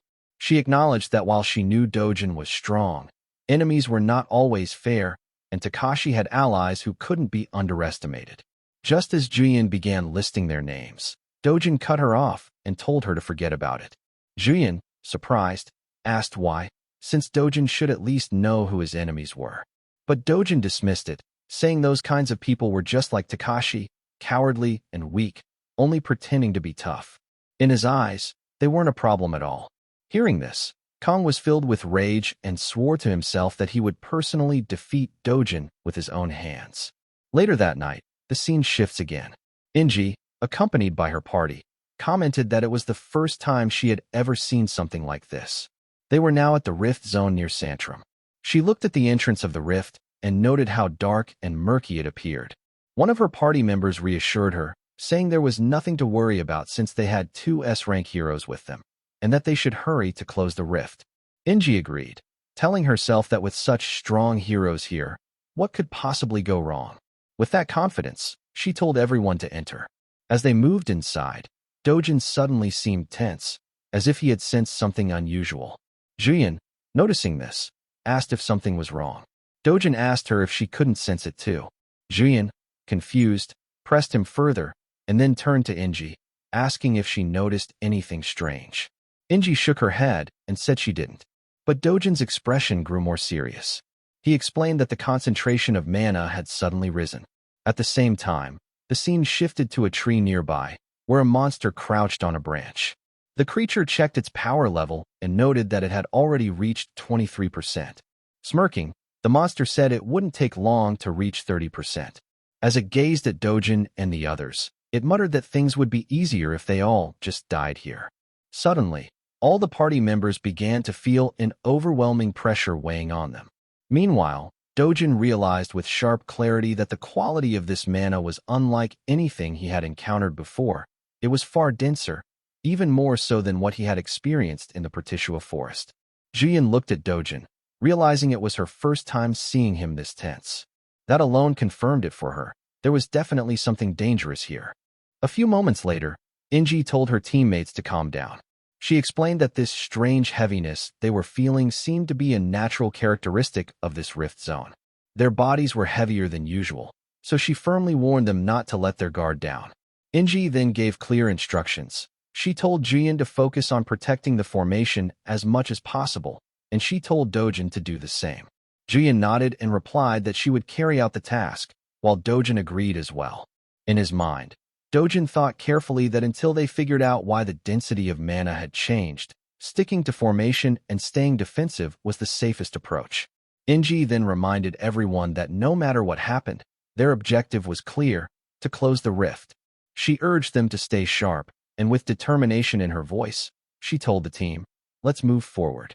All the members responded in unison with a loud Yes. Around the same time Dojin was entering the Santrum Rift, at another rift zone near Manaus, the largest city in northern Brazil, a joint team of French, Korean, and Brazilian heroes had been dispatched to close a different dungeon. The scene shifted to this rift, where chaos unfolded. Most of the heroes were struggling and even being defeated by the monsters inside. The creatures they were facing were known as killing bees, large flying wasp-type monsters. One of the hunters cried out in disbelief, unable to understand how this could be happening. By all standards, killer bees were supposed to be monsters that even C-rank heroes could hunt down with relative ease. Yet here, even A-rank heroes were falling one after another against these swarms. At that very moment, a monster saw an opening and lunged to strike a hero. The hero, pushing through his exhaustion, landed a desperate punch and managed to take the incoming bee monster down. But the victory was short-lived. Dozens more monsters filled the air, and his body felt unbearably heavy. Because of that strange pressure, he couldn't use his powers properly. Confused and increasingly worried, the hero wondered grimly how many of them would actually make it out of this nightmare alive. The focus then shifted back to Dojin and his team. Inji dodged a sudden strike from a charging monster, and everyone quickly realized they were now facing a group of black orcs. One of the party members muttered in shock, wondering since when black orcs had become this strong. Inji remained silent, her expression tense. Two members of the team quickly moved to strike the orc from behind and unleash their spells, landing a direct hit. But to their horror, the black orc stood completely unscathed, as if the attacks were meaningless. Without hesitation, the orc countered, swinging its massive weapon. But before the strike could land, Jian rushed forward and saved the two party members at the last moment. Grateful, they thanked her for protecting them. Jian, however, scolded them firmly, telling them not to rush in recklessly. Then, in a blur of motion, Jian charged forward and confronted the black orc head-on. The orc swung its axe down at her, but Jian swiftly activated her technique, dodging the strike with incredible speed. She pivoted, turned around sharply, and landed a precise kick to the orc's head. Without wasting even a second, she leapt into the air and delivered another powerful kick, this time sending the monster crashing down. At that moment, another black orc charged at her, raising its weapon. But Jian vanished in an instant, and the strike landed on the wrong target, another orc, leaving the creature stunned. The next moment, Jian appeared behind the orc that had attacked her and landed a devastating kick that sent the massive creature flying into a nearby tree. The other party members were stunned. Watching the display, they realized that because of Dojin's overwhelming presence, they had almost forgotten just how powerful Jian truly was. She wasn't just skilled, she was a genuine S-rank hero as well. They found themselves in awe of her ability. Suddenly, another orc roared and was about to charge, but before it could take a single step, Dojin appeared in front of it and delivered a single, earth-shaking punch that dropped the monster instantly. His strike silenced the battlefield for a moment. Meanwhile, Inji's thoughts grew heavier. She worried to herself that if they were already facing such dangerous monsters right at the entrance, then even with both Dojin and Jian on their side, closing this rift would not be easy. Jian then walked toward Dojin and asked what exactly he was staring at. Dojin told her to look carefully. If she focused, she might be able to see the faint black ripple surrounding the orc's body. At first, Jian didn't understand what he meant. Dojin explained further, saying she wouldn't be able to notice it unless she concentrated deeply. Curious, Jian asked what it was. Dojin replied in a grim tone, saying, "That's the reason these monsters have become stronger." Shocked, he muttered to himself, wondering why dark mana was appearing here of all places. Hearing this, Jian, Inji, and the rest of the party froze, their eyes wide in disbelief. The realization that the rift was tainted by dark mana sent chills down their spines. As the party continued to move forward, they worked together to take down monsters along the way. However, to their growing shock, even the lower-ranking monsters such as swamp ghouls were showing unusually high levels of strength. The party members could hardly believe their eyes. When one of the swamp ghouls attacked, they managed to withstand the strike, but one member stared in disbelief when he realized the blow had actually broken through his combat suit. Fear and unease spread among the team as they realized they were in a much more difficult situation than expected. None of them could understand what was happening or why these weaker monsters had suddenly become so dangerous. As the fight continued against the swamp ghoul, one of the party members made a mistake and let his guard down. In that split second, the swamp ghoul lunged and was about to strike him down, but Inji rushed forward just in time. With precision and speed, she intercepted the attack, saving her teammate's life, before landing a counterstrike on the monster. The swamp ghoul staggered but tried to push forward again.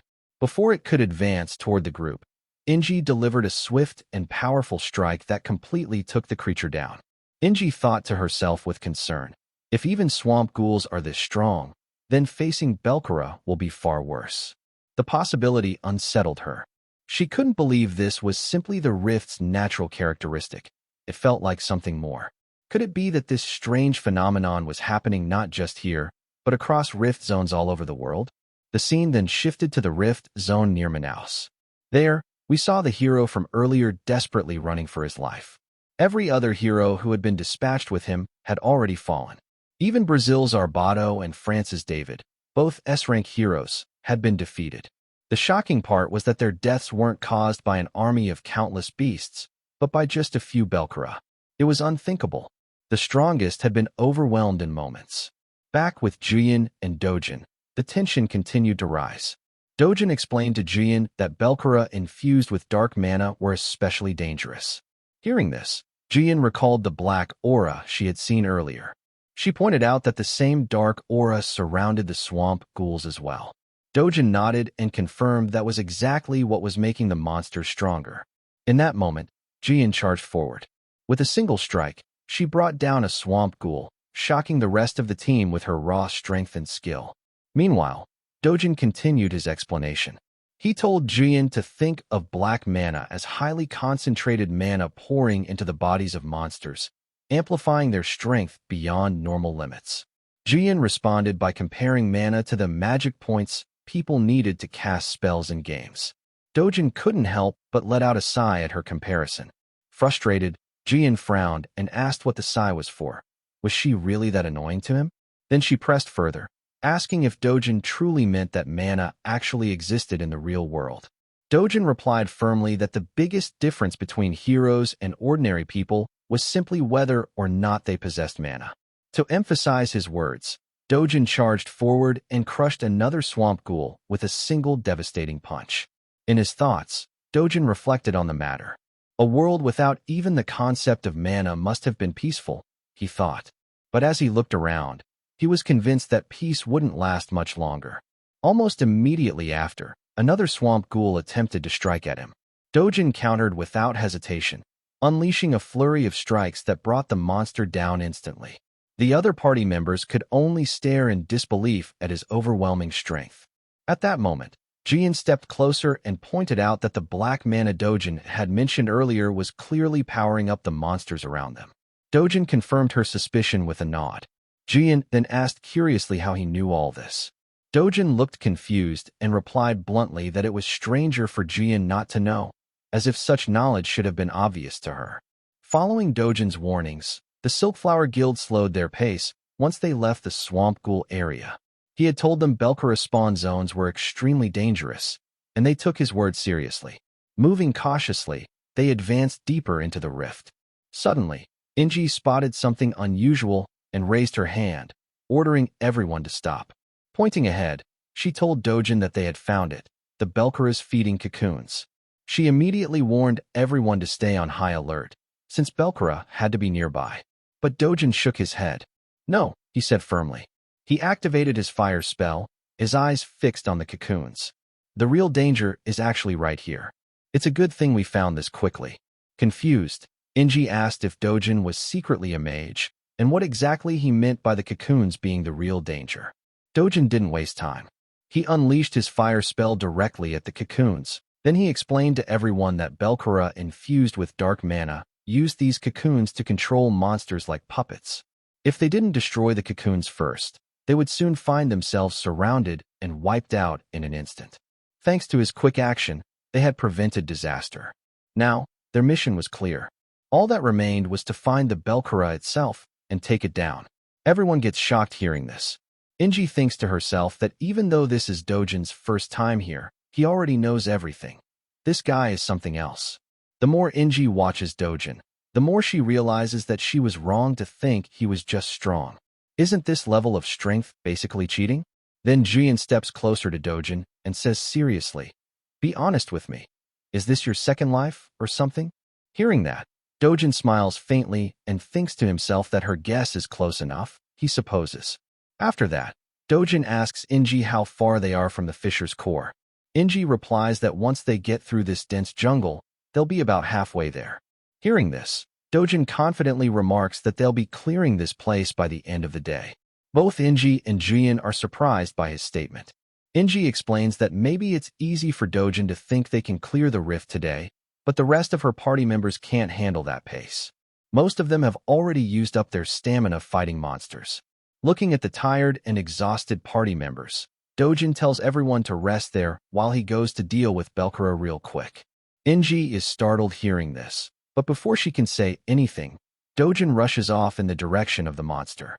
Inji stands there confused, wondering how Dojin still has that much energy left after all the battles. The scene then shifts to Dojin, who's running swiftly through the forest, searching for the Belkara monster. Eventually, he finds it. Without wasting any time, he charges forward with his sword and lands a heavy strike, but the monster blocks it and counterattacks by launching webs at him. Dojin quickly leaps back, dodging the attack, and in the next instant, he charges again and takes down the Belkara monster with a single, clean strike. After defeating the creature, Dojin exhales deeply and thinks to himself, could this be because he absorbed dark mana using his mana technique? He doesn't feel tired at all. A few moments later, Dojin returns to Jian, Inji, and the others. Jian is stunned to see that Dojin took down Belkara all by himself, finding the situation almost unreal. Inji, equally amazed, mutters that she can't believe it either. As Inji looks at Dojin, she notices that he doesn't even look tired in the slightest. Remaining calm, Dojin tells everyone that he can't sense any monsters in the jungle anymore, so they should rest for a while. Everyone agrees and decides to heal their injuries and take a break. Soon after, Dojin starts cooking some food. One of the party members, a brown-haired guy, curiously asks if he can try what Dojin's making. Dojin nods and hands him a portion. The guy thanks him, but the others immediately ask why he's eating that. Isn't it made from the monster Dojin defeated earlier? The brown-haired guy laughs and says that maybe this food is the secret behind Dojin's incredible strength. Hearing that, the others also decide to try some, wondering if it will actually work or not. As they eat, Inji seems tempted to try Dojin's cooking as well. Watching them, Dojin smiles to himself, thinking that the food doesn't have any special effects besides filling their stomachs. But he doesn't mind people who want to get stronger. To help them out, Dojin discreetly sends a bit of his mana toward them. Moments later, the party members feel a sudden surge of energy, and their exhaustion fades a little. Seeing their reactions, Dojin can't help but smile warmly. Later, Inji informs Dojin that the fisher's core is about the same distance away as the path they've already traveled, but everyone's too exhausted to continue. She tells Dojin that they should head back and try again tomorrow. She then reminds him that he said they'd be able to clear the rift today, but their bags are already full, aren't they? Dojin turns to Jian and asks if she agrees with that plan. Jian admits that it would be a lie to say she isn't tired. Plus, the monsters have become stronger because of the dark mana spreading through the area. Hearing this, Dojin reflects quietly. The original plan was to clear the Fisher Zone as late as possible while gathering rare materials exclusive to Brazil, like the blue Croco's heart. But now, the sudden appearance of dark mana has created a new variable, and variables are never a good sign. Something about this dark mana feels off to him. Dojin takes out the monster cores from the ones they've already defeated and hands them to Inji, Jian, and the other party members. He tells them to take these cores and head back to the hotel first. Both Inji and Jian are shocked by this sudden instruction. Dojin then turns around and says calmly that he'll go and close the gate himself, and once it's done, he'll catch up with them later. Then the scene shifts to Dojin, who is swiftly taking down the swamp monsters one after another and collecting their core crystals. Meanwhile, we see Jian, Inji, and the rest of the team heading back toward the exit. Inji looks a bit worried and asks if Dojin will really be fine on his own. Jian replies confidently that Inji saw Dojin dash off earlier after saying goodbye, and that he still had plenty of strength left.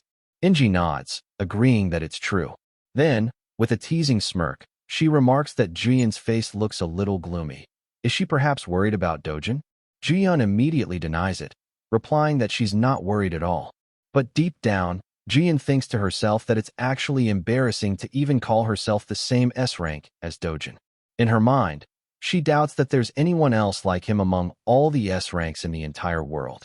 Meanwhile, the scene shifts back to Dojin, who is fighting relentlessly, taking down orcs one after another as soon as they appear before him. Soon, a group of orcs surrounds him from all sides. As they rush in to strike at once, Dojin lets out a quiet sigh and effortlessly dodges their attacks. Then, with a swift motion, he channels his fire magic and strikes at them with his magic. Within moments, they all fall, defeated. After taking down the orcs and collecting their monster cores, Dojin calmly moves forward. At the same time, we see Inji and the others successfully leaving the rift. Back inside, Dojin continues his hunt. Now he's obtained the Blue Croco's heart and gathered dozens of high-quality monster core crystals. Placing them carefully into his bag, Dojin presses onward to find the rift's boss. Meanwhile, at the Brazil Hero Association headquarters, in the operations room, the atmosphere is tense. Several members are gathered around the monitors, anxiously observing the readings from the Santrum rift. Suddenly, the data changes, and everyone gasps in disbelief as they realize the rift in Santrum has completely closed. Excitement erupts across the room as workers scramble to confirm the details. One of the analysts quickly asks which team had been dispatched to the Santrum rift. Another worker responds that it was a Korean team, the Silkflower Guild. A different staff member adds that the guild contacted them about 10 minutes ago, saying they were returning and had already exited the rift at that time. The boss frowns in confusion, wondering what's going on. If the guild had already left, then who in the world cleared the rift? The scene then shifts back to 10 minutes earlier, where Dojin is standing face-to-face against the twin-headed ogre. The enormous creature roars, and Dojin immediately realizes that it's a monster that has rapidly evolved due to the influence of dark mana. As the ogre swings its massive arms toward him, Dojin swiftly dodges the attack and takes note of the monster's core location. Getting into his stance, Dojin decides to end this quickly. As the ogre charges forward, Dojin rushes straight toward it as well. He draws upon his powerful technique, the Vangean sword style, second form, a grimoire-based magic known as Grami Grimoire Fora, where energy unfolds in brilliant lines of light. In one fluid motion, Dojin delivers a precise strike. The creature roars in pain, clearly shocked by Dojin's speed and accuracy. Seeing that the ogre can't read his movements, Dojin's eyes light up with excitement. He immediately charges again and strikes at the ogre's other arm before it can react. The ogre howls in agony and attempts to counter, but Dojin darts past it, striking from multiple directions, a relentless barrage that gives the monster no chance to defend itself. Within seconds, the fight is over. The twin-headed ogre collapses to the ground, defeated. Dojin stands there catching his breath for a moment before approaching the rift's core, where the concentration of dark mana is strongest. He observes quietly, realizing that even this close to the core, the density of dark mana hasn't changed. That means it's not flowing from here. Dojin frowns, thinking to himself, could it be caused by some external force? Something powerful enough to fill an entire rift zone with this much dark mana? He realizes that whoever, or whatever, did this would need to possess power equivalent to an undead lord or an imperial lich. But if such beings were truly present, then most people on Earth would already have been turned into undead creatures by now. Unable to make a clear conclusion yet, Dojin tightens his grip on his weapon. Either way, he thinks, if the dark mana is of external origin, then simply closing the rift won't solve the problem. With that thought in mind, he clenches his fist, and with a single, powerful punch, Dojin was able to shatter the core of the dark mana with a single, powerful strike. As the dark energy disperses into the air, he stands there quietly, thinking deeply. Dojin decides that he will personally investigate the truth behind this mysterious dark mana. and who is truly responsible for spreading it across the rift zones. He knows this isn't just a coincidence. There's a real culprit behind it, and he intends to find them no matter what. Then, the scene shifts to the Brazil Hero Association headquarters. Inside the command room, the president sits at the center of the room, staring at the flood of new reports coming in from across the country. His expression grows more and more shocked as he reads through them. No matter how many times he double-checks the data, all the reports seem completely unbelievable. One officer standing beside him explains the situation in detail. On one side, a joint team made up of 3 different countries was deployed, but only a single S-rank hero survived that mission. Meanwhile, another team not only managed to close their rift successfully, but every member of that team returned alive without a single casualty. The president frowns, struggling to make sense of how 2 missions with similar difficulty levels could have such drastically different outcomes. The officer continues speaking, informing the president that they are also receiving breaking reports from other rift zones across the region. Unfortunately, most of those reports say the same thing. The teams either failed or were forced to retreat. The officer promises that he will compile all the information, organize it properly, and submit a complete report soon. Hearing this, the president sighs heavily. He mutters that even though every rift was assigned at least 1 S-rank hero, things still ended up like this. He then looks up and remarks that the only team that actually succeeded was Hero Jian's Korean team. At that moment, the subordinate hesitantly speaks up and says that it's hard to even call it a Korean team. The president narrows his eyes and asks what exactly he means by that. Did he miss something? Wasn't it the Korean team that was deployed to the Santrum Rift? And wasn't it that same Korean team who closed the rift?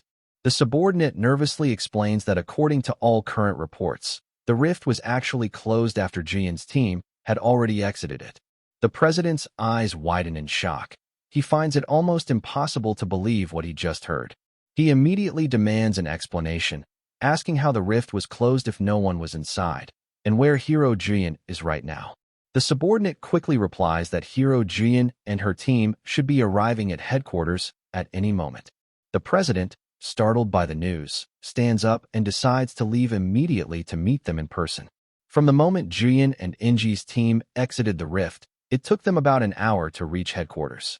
During that same hour, Dojin had already closed the first rift completely, and, without taking a break, had moved straight into the next one. Now, he stands at the edge of another strange-looking rift. He examines the surroundings and quickly realizes that the core of this particular rift isn't above ground. It's hidden deep underwater. Without a hint of hesitation, Dojin decides to dive in and check it out himself, determined to uncover what's really happening beneath the surface. Then the scene shifts to the president. With a serious expression, the president asks Jian if she truly expects him to believe what she just said. Jian replies that if it involves Dojin, then it's entirely possible. The president repeats her words, stating that Jian is claiming Hero Dojin closed the rift zone all by himself. Jian answers that yes, it was probably him. The president falls silent after hearing this, then informs Jian that this is classified information, but several S-rank heroes have already lost their lives in other rift zones. Jian tells the president that if Dojin hadn't been there, she would have died as well, but the president still finds it difficult to accept. He explains that the monsters have grown stronger by using this so-called dark mana, and that power now surpasses even S-rank heroes. Yet Dojin managed to overcome all of that. Jian remains silent. The president continues, saying that there were recent reports of several rifts closing in the southern region, so perhaps dark mana hasn't appeared in that area yet. Jian warns the president that they cannot let their guard down, because the current danger level is completely different from before. Looking at his phone, the president recalls that Jian mentioned earlier that the rift entrance colors were different. Jian replies that for now, that is the only method they have to identify them. The president immediately calls his subordinates and orders them to check every rift entrance across Brazil. After that, Jian leaves while the president continues talking on the phone. As Jian walks out of the room, she calls Chairman Tae Huang and informs him of everything she knows about dark mana. She asks the chairman if any similar changes have been reported in the Korean regions. The chairman replies that there are no such reports yet, but they will maintain a close watch. After the call ends, Jian thinks to herself that even with S-rank heroes, It is extremely difficult to confront multiple monsters empowered by dark mana. If a boss-level monster gains that kind of power, the results would be catastrophic, and they need to prepare as thoroughly as possible. Then the scene shifts to Dojin, who is standing in a quiet lake. Dojin thinks to himself that rivers, lakes, islands, and rifts in these environments usually have their cores underwater. However, since humans cannot breathe underwater, heroes capable of fighting properly in such places are very rare. Iron Looper, New Zealand's national hero, is an S-rank hero specializing in underwater combat. He is paid highly to clear underwater rifts around the world because he awakened with the unique ability to breathe underwater. As Dojin moves forward, he notices that the dark mana in the water feels much denser. Deciding to begin, he dives underwater with impressive speed. Dojin realizes that it is incredibly dark below the surface, possibly because of the concentration of dark mana. As he goes deeper into the lake, he first adjusts his buoyancy and then deals with the increasing resistance. He covers himself with his mana and lands on the lake bed. Suddenly, a huge sea monster lunges toward him. Dojin easily dodges the strike and recognizes the creature as Ericon, overflowing with energy thanks to dark mana. Dojin intensifies his aura and defeats the monster with a single clean strike.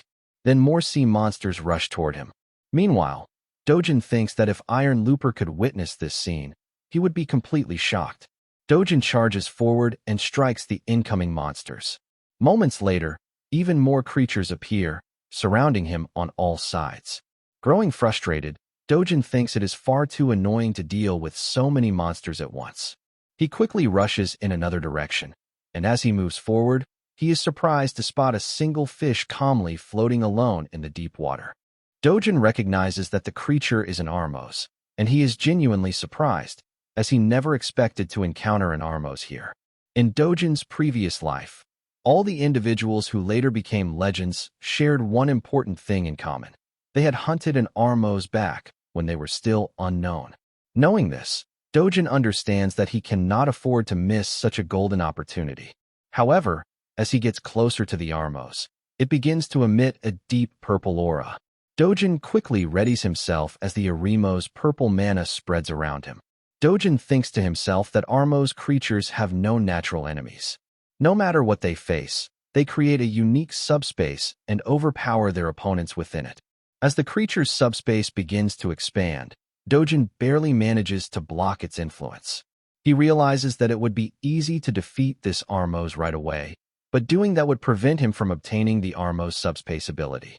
To gain it, he must overcome the creature's subspace using his own mana alone, so that the subspace becomes completely his. Dojin intensifies his mana once more, and a warm golden light surrounds him as he attempts to overpower the Armos subspace. But he quickly realizes that if this battle continues much longer, he will eventually lose. Determined, Dojin moves his hands forward, thinking that no matter how much mana he pours out, he will also need to draw in Shimmy's dark mana to succeed. As he begins absorbing the dark mana, the pressure on his body increases sharply, putting him under heavy strain.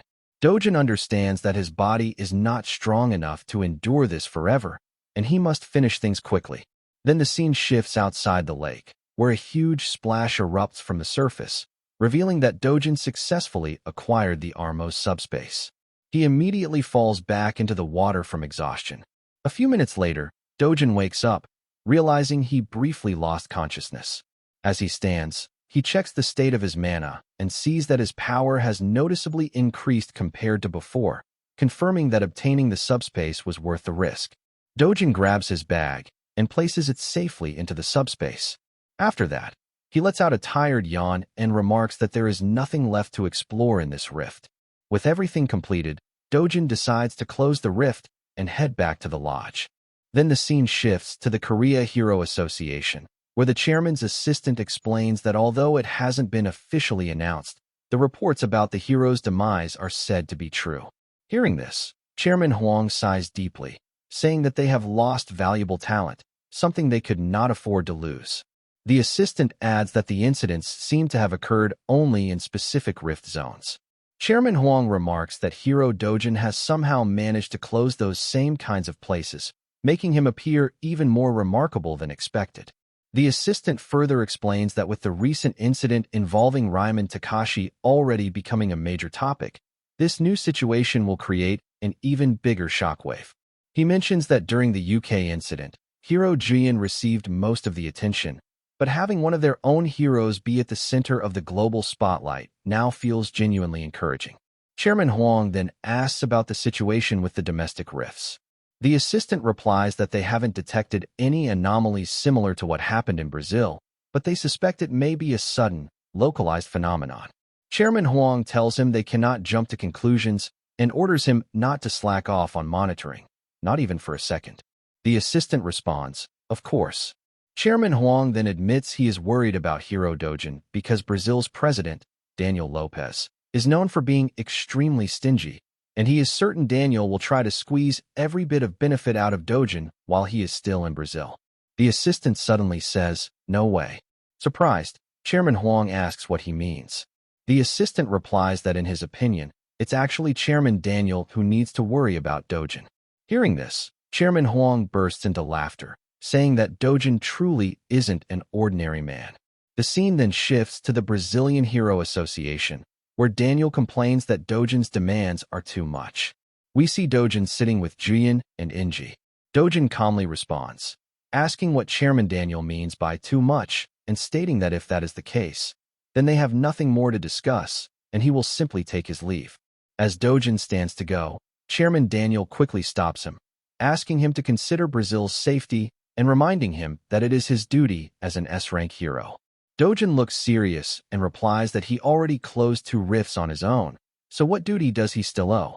He tells Daniel to say the same thing to the Brazilian heroes who have not fulfilled their responsibilities yet. Chairman Daniel is rendered speechless. Dojin then clarifies that Brazil's safety has nothing to do with him personally, and asks whether, if Korea faced the same dangerous conditions as Brazil, Chairman Daniel would send heroes to help them. Before Daniel can answer, his assistant explains that the situation truly is severe. All rift zones within a 500-kilometer radius of Santrum have become inaccessible. Hearing this, Daniel finally understands the gravity of the situation and realizes they can't do anything about the anomaly zone anymore. And if something like this happens again somewhere else, the Brazilian Hero Association may not be able to recover. Hearing this explanation, Dojin, Inji, and Jian exchange glances. Jian then stands up and cheerfully tells Chairman Daniel that in that case, the answer is simple. With a confident smile, she says Daniel should accept Hero Dojin's demands, because compared to Brazil's safety, his request is not excessive at all. After hearing this, Chairman Daniel decides to accept. From now on, Dojin will be paid $50 million for each rift he closes. Dojin responds that Daniel should have agreed to that from the beginning. But first things first, the 2 rifts he already closed should be paid for, so Daniel should deposit the $100 million immediately. Meanwhile, Jian thinks to herself that if this ever became public, people might call Dojin greedy.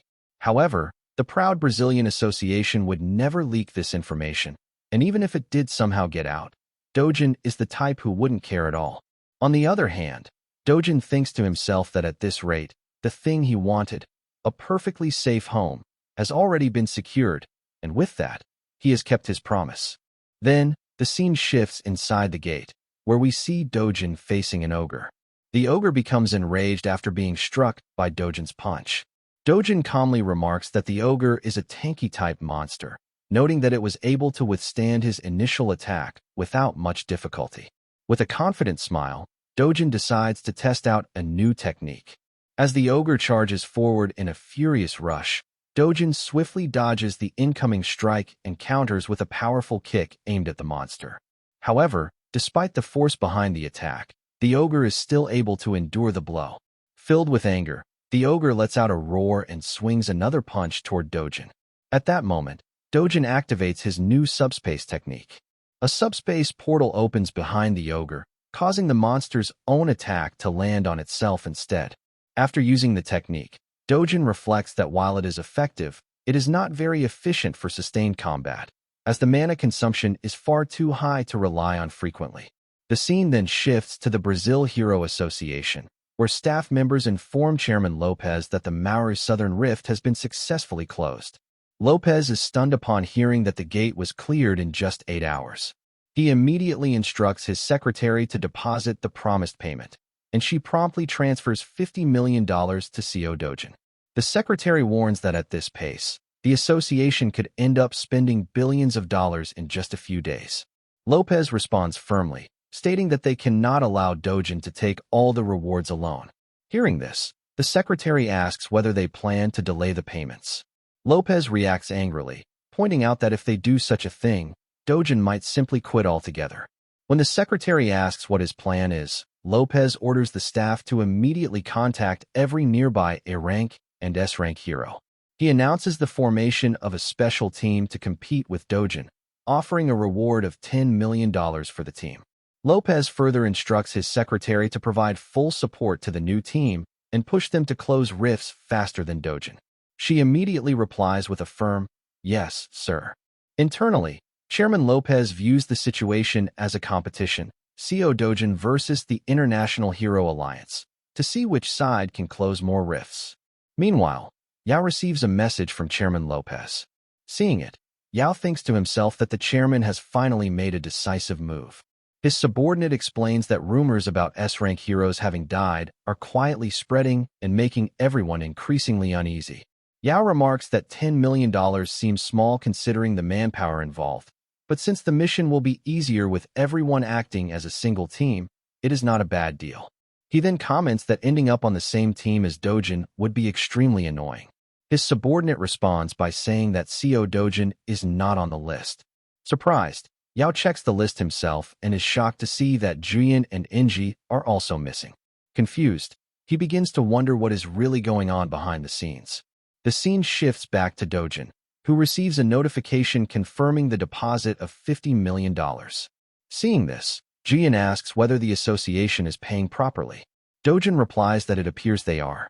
Juyin then suggests that the payments to Dojin may have become too much of a burden, prompting the association to gather heroes from other countries. Dojin calmly responds that the association is not foolish. Juyin adds that Dojin is actually being quite generous, as the association seems to be acting a bit sneakily. Dojin thinks to himself that the association has prepared the funds they originally promised him, but at this point, money no longer matters. From now on, there is something far more important that he must do, exactly as the Brazilian Association intended. As the competition between both sides intensifies, the results come quickly. Rift A035 is closed by Dojin and the Silkflower Guild.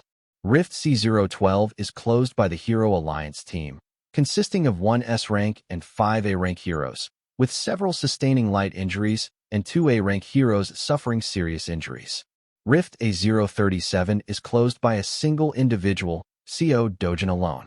Several days later, the Brazil Hero Association staff are completely exhausted. While dark mana rifts are being closed at an incredible pace, this also means that other rifts are being temporarily neglected. Agents are monitoring those areas around the clock using sensors and equipment, remaining on constant standby, as no one knows when something unexpected might occur. Then, suddenly, the staff are shocked when the screens update to show that all rifts have been closed. In the end, Dojin and the heroes have finally accomplished the impossible. All the staff members begin celebrating when they see that all the rifts have finally been closed. The secretary rushes over to inform Chairman Lopez that every rift within a 500-kilometer radius of Santrum has been successfully cleared. Chairman Lopez lets out a deep sigh of relief and states that they have finally managed to deal with their biggest problem. The secretary then adds that all rifts infused with dark mana have also been closed. Chairman Lopez acknowledges that everyone has worked extremely hard to achieve this result. As the secretary is about to leave, Chairman Lopez stops her and mentions that there are still a few remaining rifts elsewhere, but handling them within a day should be manageable. The secretary asks what he means by that, and Chairman Lopez decides to hold a comfort party to honor the heroes and agents who have worked tirelessly so far. The scene then shifts to later that night at the party, where everyone is eating, talking, and enjoying a moment of rest. Inji arrives with Juyin and Dojin to greet Chairman Lopez. Inji informs the chairman that they are planning to return to their home country. Surprised, Chairman Lopez asks why they are leaving so soon, pointing out that there are still many rifts left and questioning whether they should not finish the entire operation before departing. Inji calmly replies that her team was assigned responsibility for Santorum from the beginning, and since that mission is now complete, they should return. Hearing this, Chairman Lopez asks Inji to wait, and then suggests that at the very least, CO Dojin should stay behind. Upon hearing this, Inji becomes upset internally, wondering why the chairman says, at least, as if he only wants Dojin to remain. She then asks Dojin what he thinks about the proposal. Before Dojin can respond, Chairman Lopez asks him to speak privately for a moment, and the two walk away together. As they leave, Inji asks Juyin whether she thinks Dojin will stay. Juyin replies that Dojin has already earned plenty of money and gathered a large amount of valuable materials, so he will probably leave.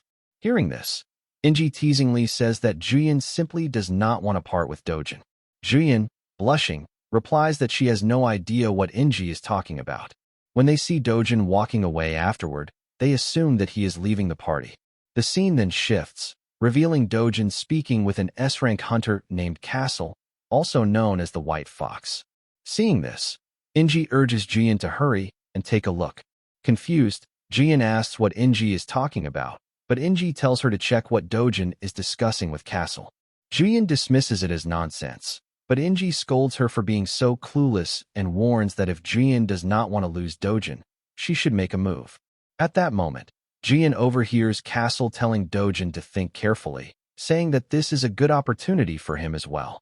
Hearing this, Jian is surprised and confused, wondering what Castle means by opportunity. Castle then leaves, telling Dojin that she will wait for his answer and that he can contact her anytime. Dojin replies that he will think about it. Jian watches Castle walk away and comments that she is truly beautiful, but notices that Dojin's expression remains unchanged, just as calm as ever. Then, Dojin calls Castle back and asks her for a favor. Castle replies cheerfully that of course she will listen. Dojin explains that he wants to check out this year's gold market and asks if Castle can get him an invitation. Hearing this, Jian thinks to herself that the gold market is a world-class auction held annually in Las Vegas, and she wonders why Dojin would want to attend. Castle smiles and agrees, but adds one condition. Dojin must come to her house 1 week before the auction. Jian is stunned upon hearing this and wonders what Dojin will do. At that moment, Castle notices Jian standing nearby and tells Dojin that he can answer later, but she truly hopes he will come, so she will send him the ticket in advance. Castle sends the invitation directly to Dojin's phone, explaining that it is better than a one-time invitation. Dojin thanks her politely. Meanwhile, Jian watches everything unfold and wonders when Dojin even got Castle's contact information. Suddenly, Kang Youngpyo appears and comments that it is quite a sight to see top Korean and American hunters standing together, adding that Dojin is very lucky. Dojin immediately glares at Kang Youngpyo. Jian notices Kang Youngpyo and realizes that he is likely about to stir up trouble. However, Kang Youngpyo suddenly smiles and tells Jian not to be tense, saying it is not like he is planning anything. He explains that he simply wants to be friends with Dojin, as they have met before. At that moment, Takashi steps forward, and everyone is shocked to see him standing there. Jian is surprised to see that Takashi has already been discharged. Meanwhile, Chairman Lopez thinks to himself that this is exactly why he did not invite Takashi in the first place. Of all moments, Dojin and Takashi end up meeting again. As the two glare at each other, Dojin calmly remarks that it looks like Takashi's body has fully healed. Takashi replies that thanks to that incident, he ended up having a very valuable experience. Dojin responds indifferently, saying that if it was beneficial for Takashi, then that is fine. Without wasting any time, Chairman Lopez approaches Takashi and comments that he has recovered quite well. He explains that he initially thought it might be too much to invite Takashi, which is why he did not suggest him attending, but seeing Takashi in good condition now puts him at ease. Chairman Lopez then guides Takashi away, telling him that there is a very comfortable sofa nearby where he can relax and talk. Frustrated, Kang Youngpyo thinks to himself that the chairman should not ruin such a carefully prepared event. He then tells Takashi to get some rest, adding that the injuries from Dojin probably still hurt. Hearing this, Takashi suddenly stops walking. Kang Youngpyo continues, asking whether Takashi ever received an apology, stating that regardless of what happened, Takashi was the one who was struck and therefore deserves one. Takashi begins to show clear signs of anger upon hearing this, and the atmosphere around them becomes tense. Then, Dojin speaks up and states that Takashi is not a skilled hunter. Kong Young-pyo, Juyin, and everyone else present are shocked by this remark. Enraged, Takashi turns around and shouts, asking what kind of nonsense Dojin is talking about, then loudly declares that of course he is not a skilled hunter. Kong Young-pyo becomes confused by Takashi's response. Dojin continues, remarking that Takashi is not even helpful to the Hero Association. Takashi replies affirmatively once again. Seeing this unfold, Jian thinks to herself that it feels like she has seen this exact situation before. Frustrated and confused, Kong Young-pyo asks Takashi what he is saying right now. Filled with anger, Takashi looks directly at Kong Young-pyo and plays a recording. The recording reveals a private conversation between Kong Young-pyo and Takashi, where Kong Young-pyo instructed Takashi to deal with a hunter he had mentioned previously. Takashi asks for the name of the hunter, and Kong Young-pyo responds that there is someone they need to eliminate in Brazil. The hunter's name is Seo Dojin. All the agents gathered there are stunned upon hearing this. In the recording, Kong Young-pyo further states that they could handle Seo Dojin inside a rift. Kong Young-pyo is frozen in shock, unable to believe what is happening. Castle and Juyin are also visibly stunned. After the full recording finishes, it becomes clear that Dojin was responsible for revealing it, having used Lynx's eye on Takashi. However, Dojin did not expect the ability to be this effective. Now, Dojin calmly thinks to himself that Kong Young-pyo has chosen the wrong opponent. All eyes shift toward Kong Young-pyo. Realizing that everything has fallen apart, Kong Young-pyo begins to laugh, saying that Takashi ruined everything. He understands that if the conversation continues, the situation will only get worse. Suddenly, Kong Young-pyo strikes Takashi, causing the already injured Takashi to fall to the ground. As everyone's attention turns toward Takashi, Kong Young-pyo takes the opportunity to flee the scene. Chairman Lopez immediately orders his subordinates to capture Kong Young-pyo, and they rush after him without hesitation. Meanwhile, Jian urges Dojin to hurry and help catch Kong Young-pyo, but she is shocked to see that Dojin does not move at all. Dojin could have stopped what just happened, yet he chose not to. Confused, Jian asks Dojin why he did not intervene, but Dojin remains silent. Later, news of this incident spreads across the world almost instantly. The shock in Korea and Japan is beyond imagination. Both governments and hero associations struggle to manage public opinion, while the media begins reporting extensively on Kong Young-pyo's and Takashi's past actions. The scene then shifts to Hong Hee-ju, who is filled with anger after hearing the news about Kong Young-pyo. Angrily, she calls for Director Lee and orders him to come in immediately. Hearing his name, Lee enters the room. Hong Hee-ju asks what has happened to Kong Young-pyo. Director Lee replies that the World Hero Alliance is currently pursuing him, but there is still no confirmation that he has been captured.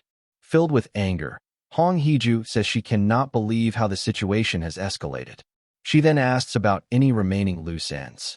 Director Lee responds that they have taken every possible measure, explaining that all related accounts, contact networks, and even CCTV footage have been quietly cleaned up. He then cautiously asks if something is troubling her. Without saying a word, Hee-ju tosses her phone to Director Lee and tells him that it is her personal phone, a number known only to family members. She instructs him to read the latest message. The message is from an unknown number, and it turns out to be Kong Young-pyo. He has contacted Hee-ju asking for her help and threatens to leak evidence if she refuses. Confused, Director Lee asks why Kong Young-pyo wants Hee-ju's cooperation. Frustrated, Hee-ju snaps back, shouting that it does not matter what he wants, as being connected to Kong Young-pyo at all is already a massive problem. Overcome with anger, she orders Director Lee to leave and calls him an idiot. As he exits, Director Lee thinks to himself that he must find a way to survive, because if this situation becomes any more serious, he will be finished as well. When he opens the door, he is stunned to see Seo Jang-cheol, the chairman of T Group and Hee-ju's father-in-law, standing there. Jang-cheol is clearly furious. Director Lee immediately apologizes and quickly runs away as Jang-cheol enters Hee-ju's office. Hee-ju is shocked to see her father-in-law standing before her. Angrily, Jang-cheol asks whether she thinks he is some clueless old man. Confused, Hee-ju asks what he means by that. Jiang Cheol then angrily states that he knows Heju paid Kang Youngpyo to eliminate Dojin. Heju is left completely stunned by his words. Jiang Cheol continues, saying that since Dojin is an S-rank hunter, he must be brought back under their control. He adds that he never liked how T Group became arrogant simply because of Jang Sung-ho, but believes that fate is still on his side. However, before anything else, Jiang Cheol must first decide how to deal with Heju herself. While the situation surrounding Kang Youngpyo grows increasingly chaotic, Dojin's group returns to Korea. Dojin thinks to himself that the expedition was highly profitable, as he managed to gather a large amount of sword materials along with a significant sum of money. Jian then tells Dojin that there is something she has been curious about. Dojin asks what it is, and Jian wonders whether Dojin intentionally allowed Kang Youngpyo to escape. Hearing this, Dojin smiles faintly and replies that this is how things move on to the next stage. The scene shifts to Seoul, South Korea, where Dojin is seen eating with his younger sister. After returning home and reuniting with his family, Dojin is deeply shocked to realize that his grandmother's health has clearly worsened. He asks his sister why they did not go to the hospital and why she did not contact him sooner. His sister remains silent for a moment before explaining that their grandmother did not want to waste money, believing that Dojin earned it by taking on dangerous missions and risking his life. Dojin firmly tells both his grandmother and sister that going to the hospital when someone is sick is not wasting money. He then reassures his mother, saying that he earned more than enough in Brazil, so his grandmother does not need to worry about medical expenses. Without hesitation, Dojin immediately admits his grandmother to the best hospital in Korea. From that point on, he visits her every day with his sister Eun-young, and over time, sharing burgers together becomes part of their simple but comforting daily routine. The scene then shifts to the Gazan Hero Complex, where the blacksmith carefully examines the materials Dojin has brought. He remarks that the more he looks at them, the more impressive they appear.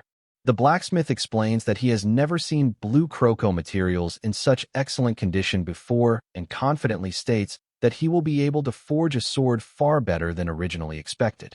Dojin asks how long the process will take, and the blacksmith replies that it will require about 3 weeks, adding that he will begin working on it immediately. In addition to the sword, Dojin mentions that there is something else he would like the blacksmith to make and asks whether that would be possible. The blacksmith replies without hesitation that of course it is, saying that if it is Dojin's request, he will gladly do it. Dojin then takes out another set of materials from his bag and explains that they are materials obtained from Belkara. Upon seeing them, the blacksmith asks whether Dojin wants armor and wonders if he should make it to Dojin's size. Dojin replies that it is not for him, but for his younger sister. The blacksmith is clearly surprised by this and explains that armor made from Belkara materials offers extremely high defensive capabilities to the point where many heroes would line up just to purchase it. He then asks whether Dojin's sister is also a hero. Dojin replies that she is not and shows the blacksmith a picture of his sister. He then politely asks the blacksmith to make the armor look like ordinary clothing rather than a combat suit. The blacksmith agrees, but points out that children grow very quickly, and even if the armor is made now, Dojin's sister may not be able to wear it for more than 1 or 2 years. In response, Dojin takes out Tylepha's essence and shows it to the blacksmith. He explains that if it is combined with fabric-based materials, the elasticity increases by 10-fold. The blacksmith is stunned upon hearing this information. Dojin further explains that Tylephu is actually a very common plant-type monster. After handing over all the materials, Dojin prepares to leave. Meanwhile, the blacksmith, still confused, wonders where Dojin learned such specialized knowledge. With a faint smile, Dojin replies that it is because this is his second life.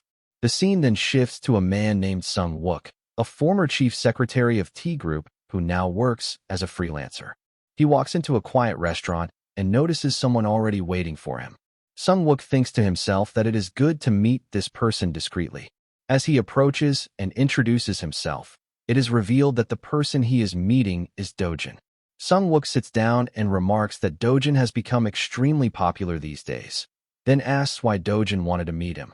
Dojin replies that Jian introduced him, saying that Sung Wook helps heroes handle matters quietly. Sung Wook responds confidently that he can handle almost anything, as long as it does not cross legal boundaries. Dojin then states that he wants to build a house. Sung Wook is surprised by this and comments that if Dojin is coming to him instead of a construction company, then he must be planning something very unusual. Hearing this, Dojin thinks to himself that Sung Wook has caught on quickly. Sung Wook asks about the location and budget. Dojin replies that the location is Seoul and the budget is around 500 billion won. Sung Wook is completely stunned by this and accidentally spills his coffee. Confused, Dojin asks whether this is the first time Sung Wook has handled a budget of this size. Sung Wook replies that it sounds more like Dojin is planning to build a castle rather than a house. Dojin calmly responds that in that case, making it like a castle might be better, and adds that a budget of 1 trillion won should be sufficient. Sung Wook is once again left speechless. After regaining his composure, Sung Wook asks Dojin whether he knows which residence is currently considered the safest house in South Korea. Dojin replies that it is Chairman Young-gun's home in Gangnam. Sung Wook confirms this and explains that while the house is valued at around 110 billion won on the market, the actual land and construction costs are closer to 80 billion won. Based solely on Dojin's proposed budget, they could build a residence far more impressive than that. However, Sung Wook explains that Gangnam is not an option, as land there cannot realistically be purchased. Since no rifts have ever appeared in Gangnam, property prices have only risen and never declined. In conclusion, Sung Wook explains that while they can build the safest house possible, securing the safest area itself is not feasible. He then asks Dojin what he plans to do. Dojin calmly replies that the safest place is not Gangnam, adding that the belief that Gangnam is the safest is merely the hope of the people who live there.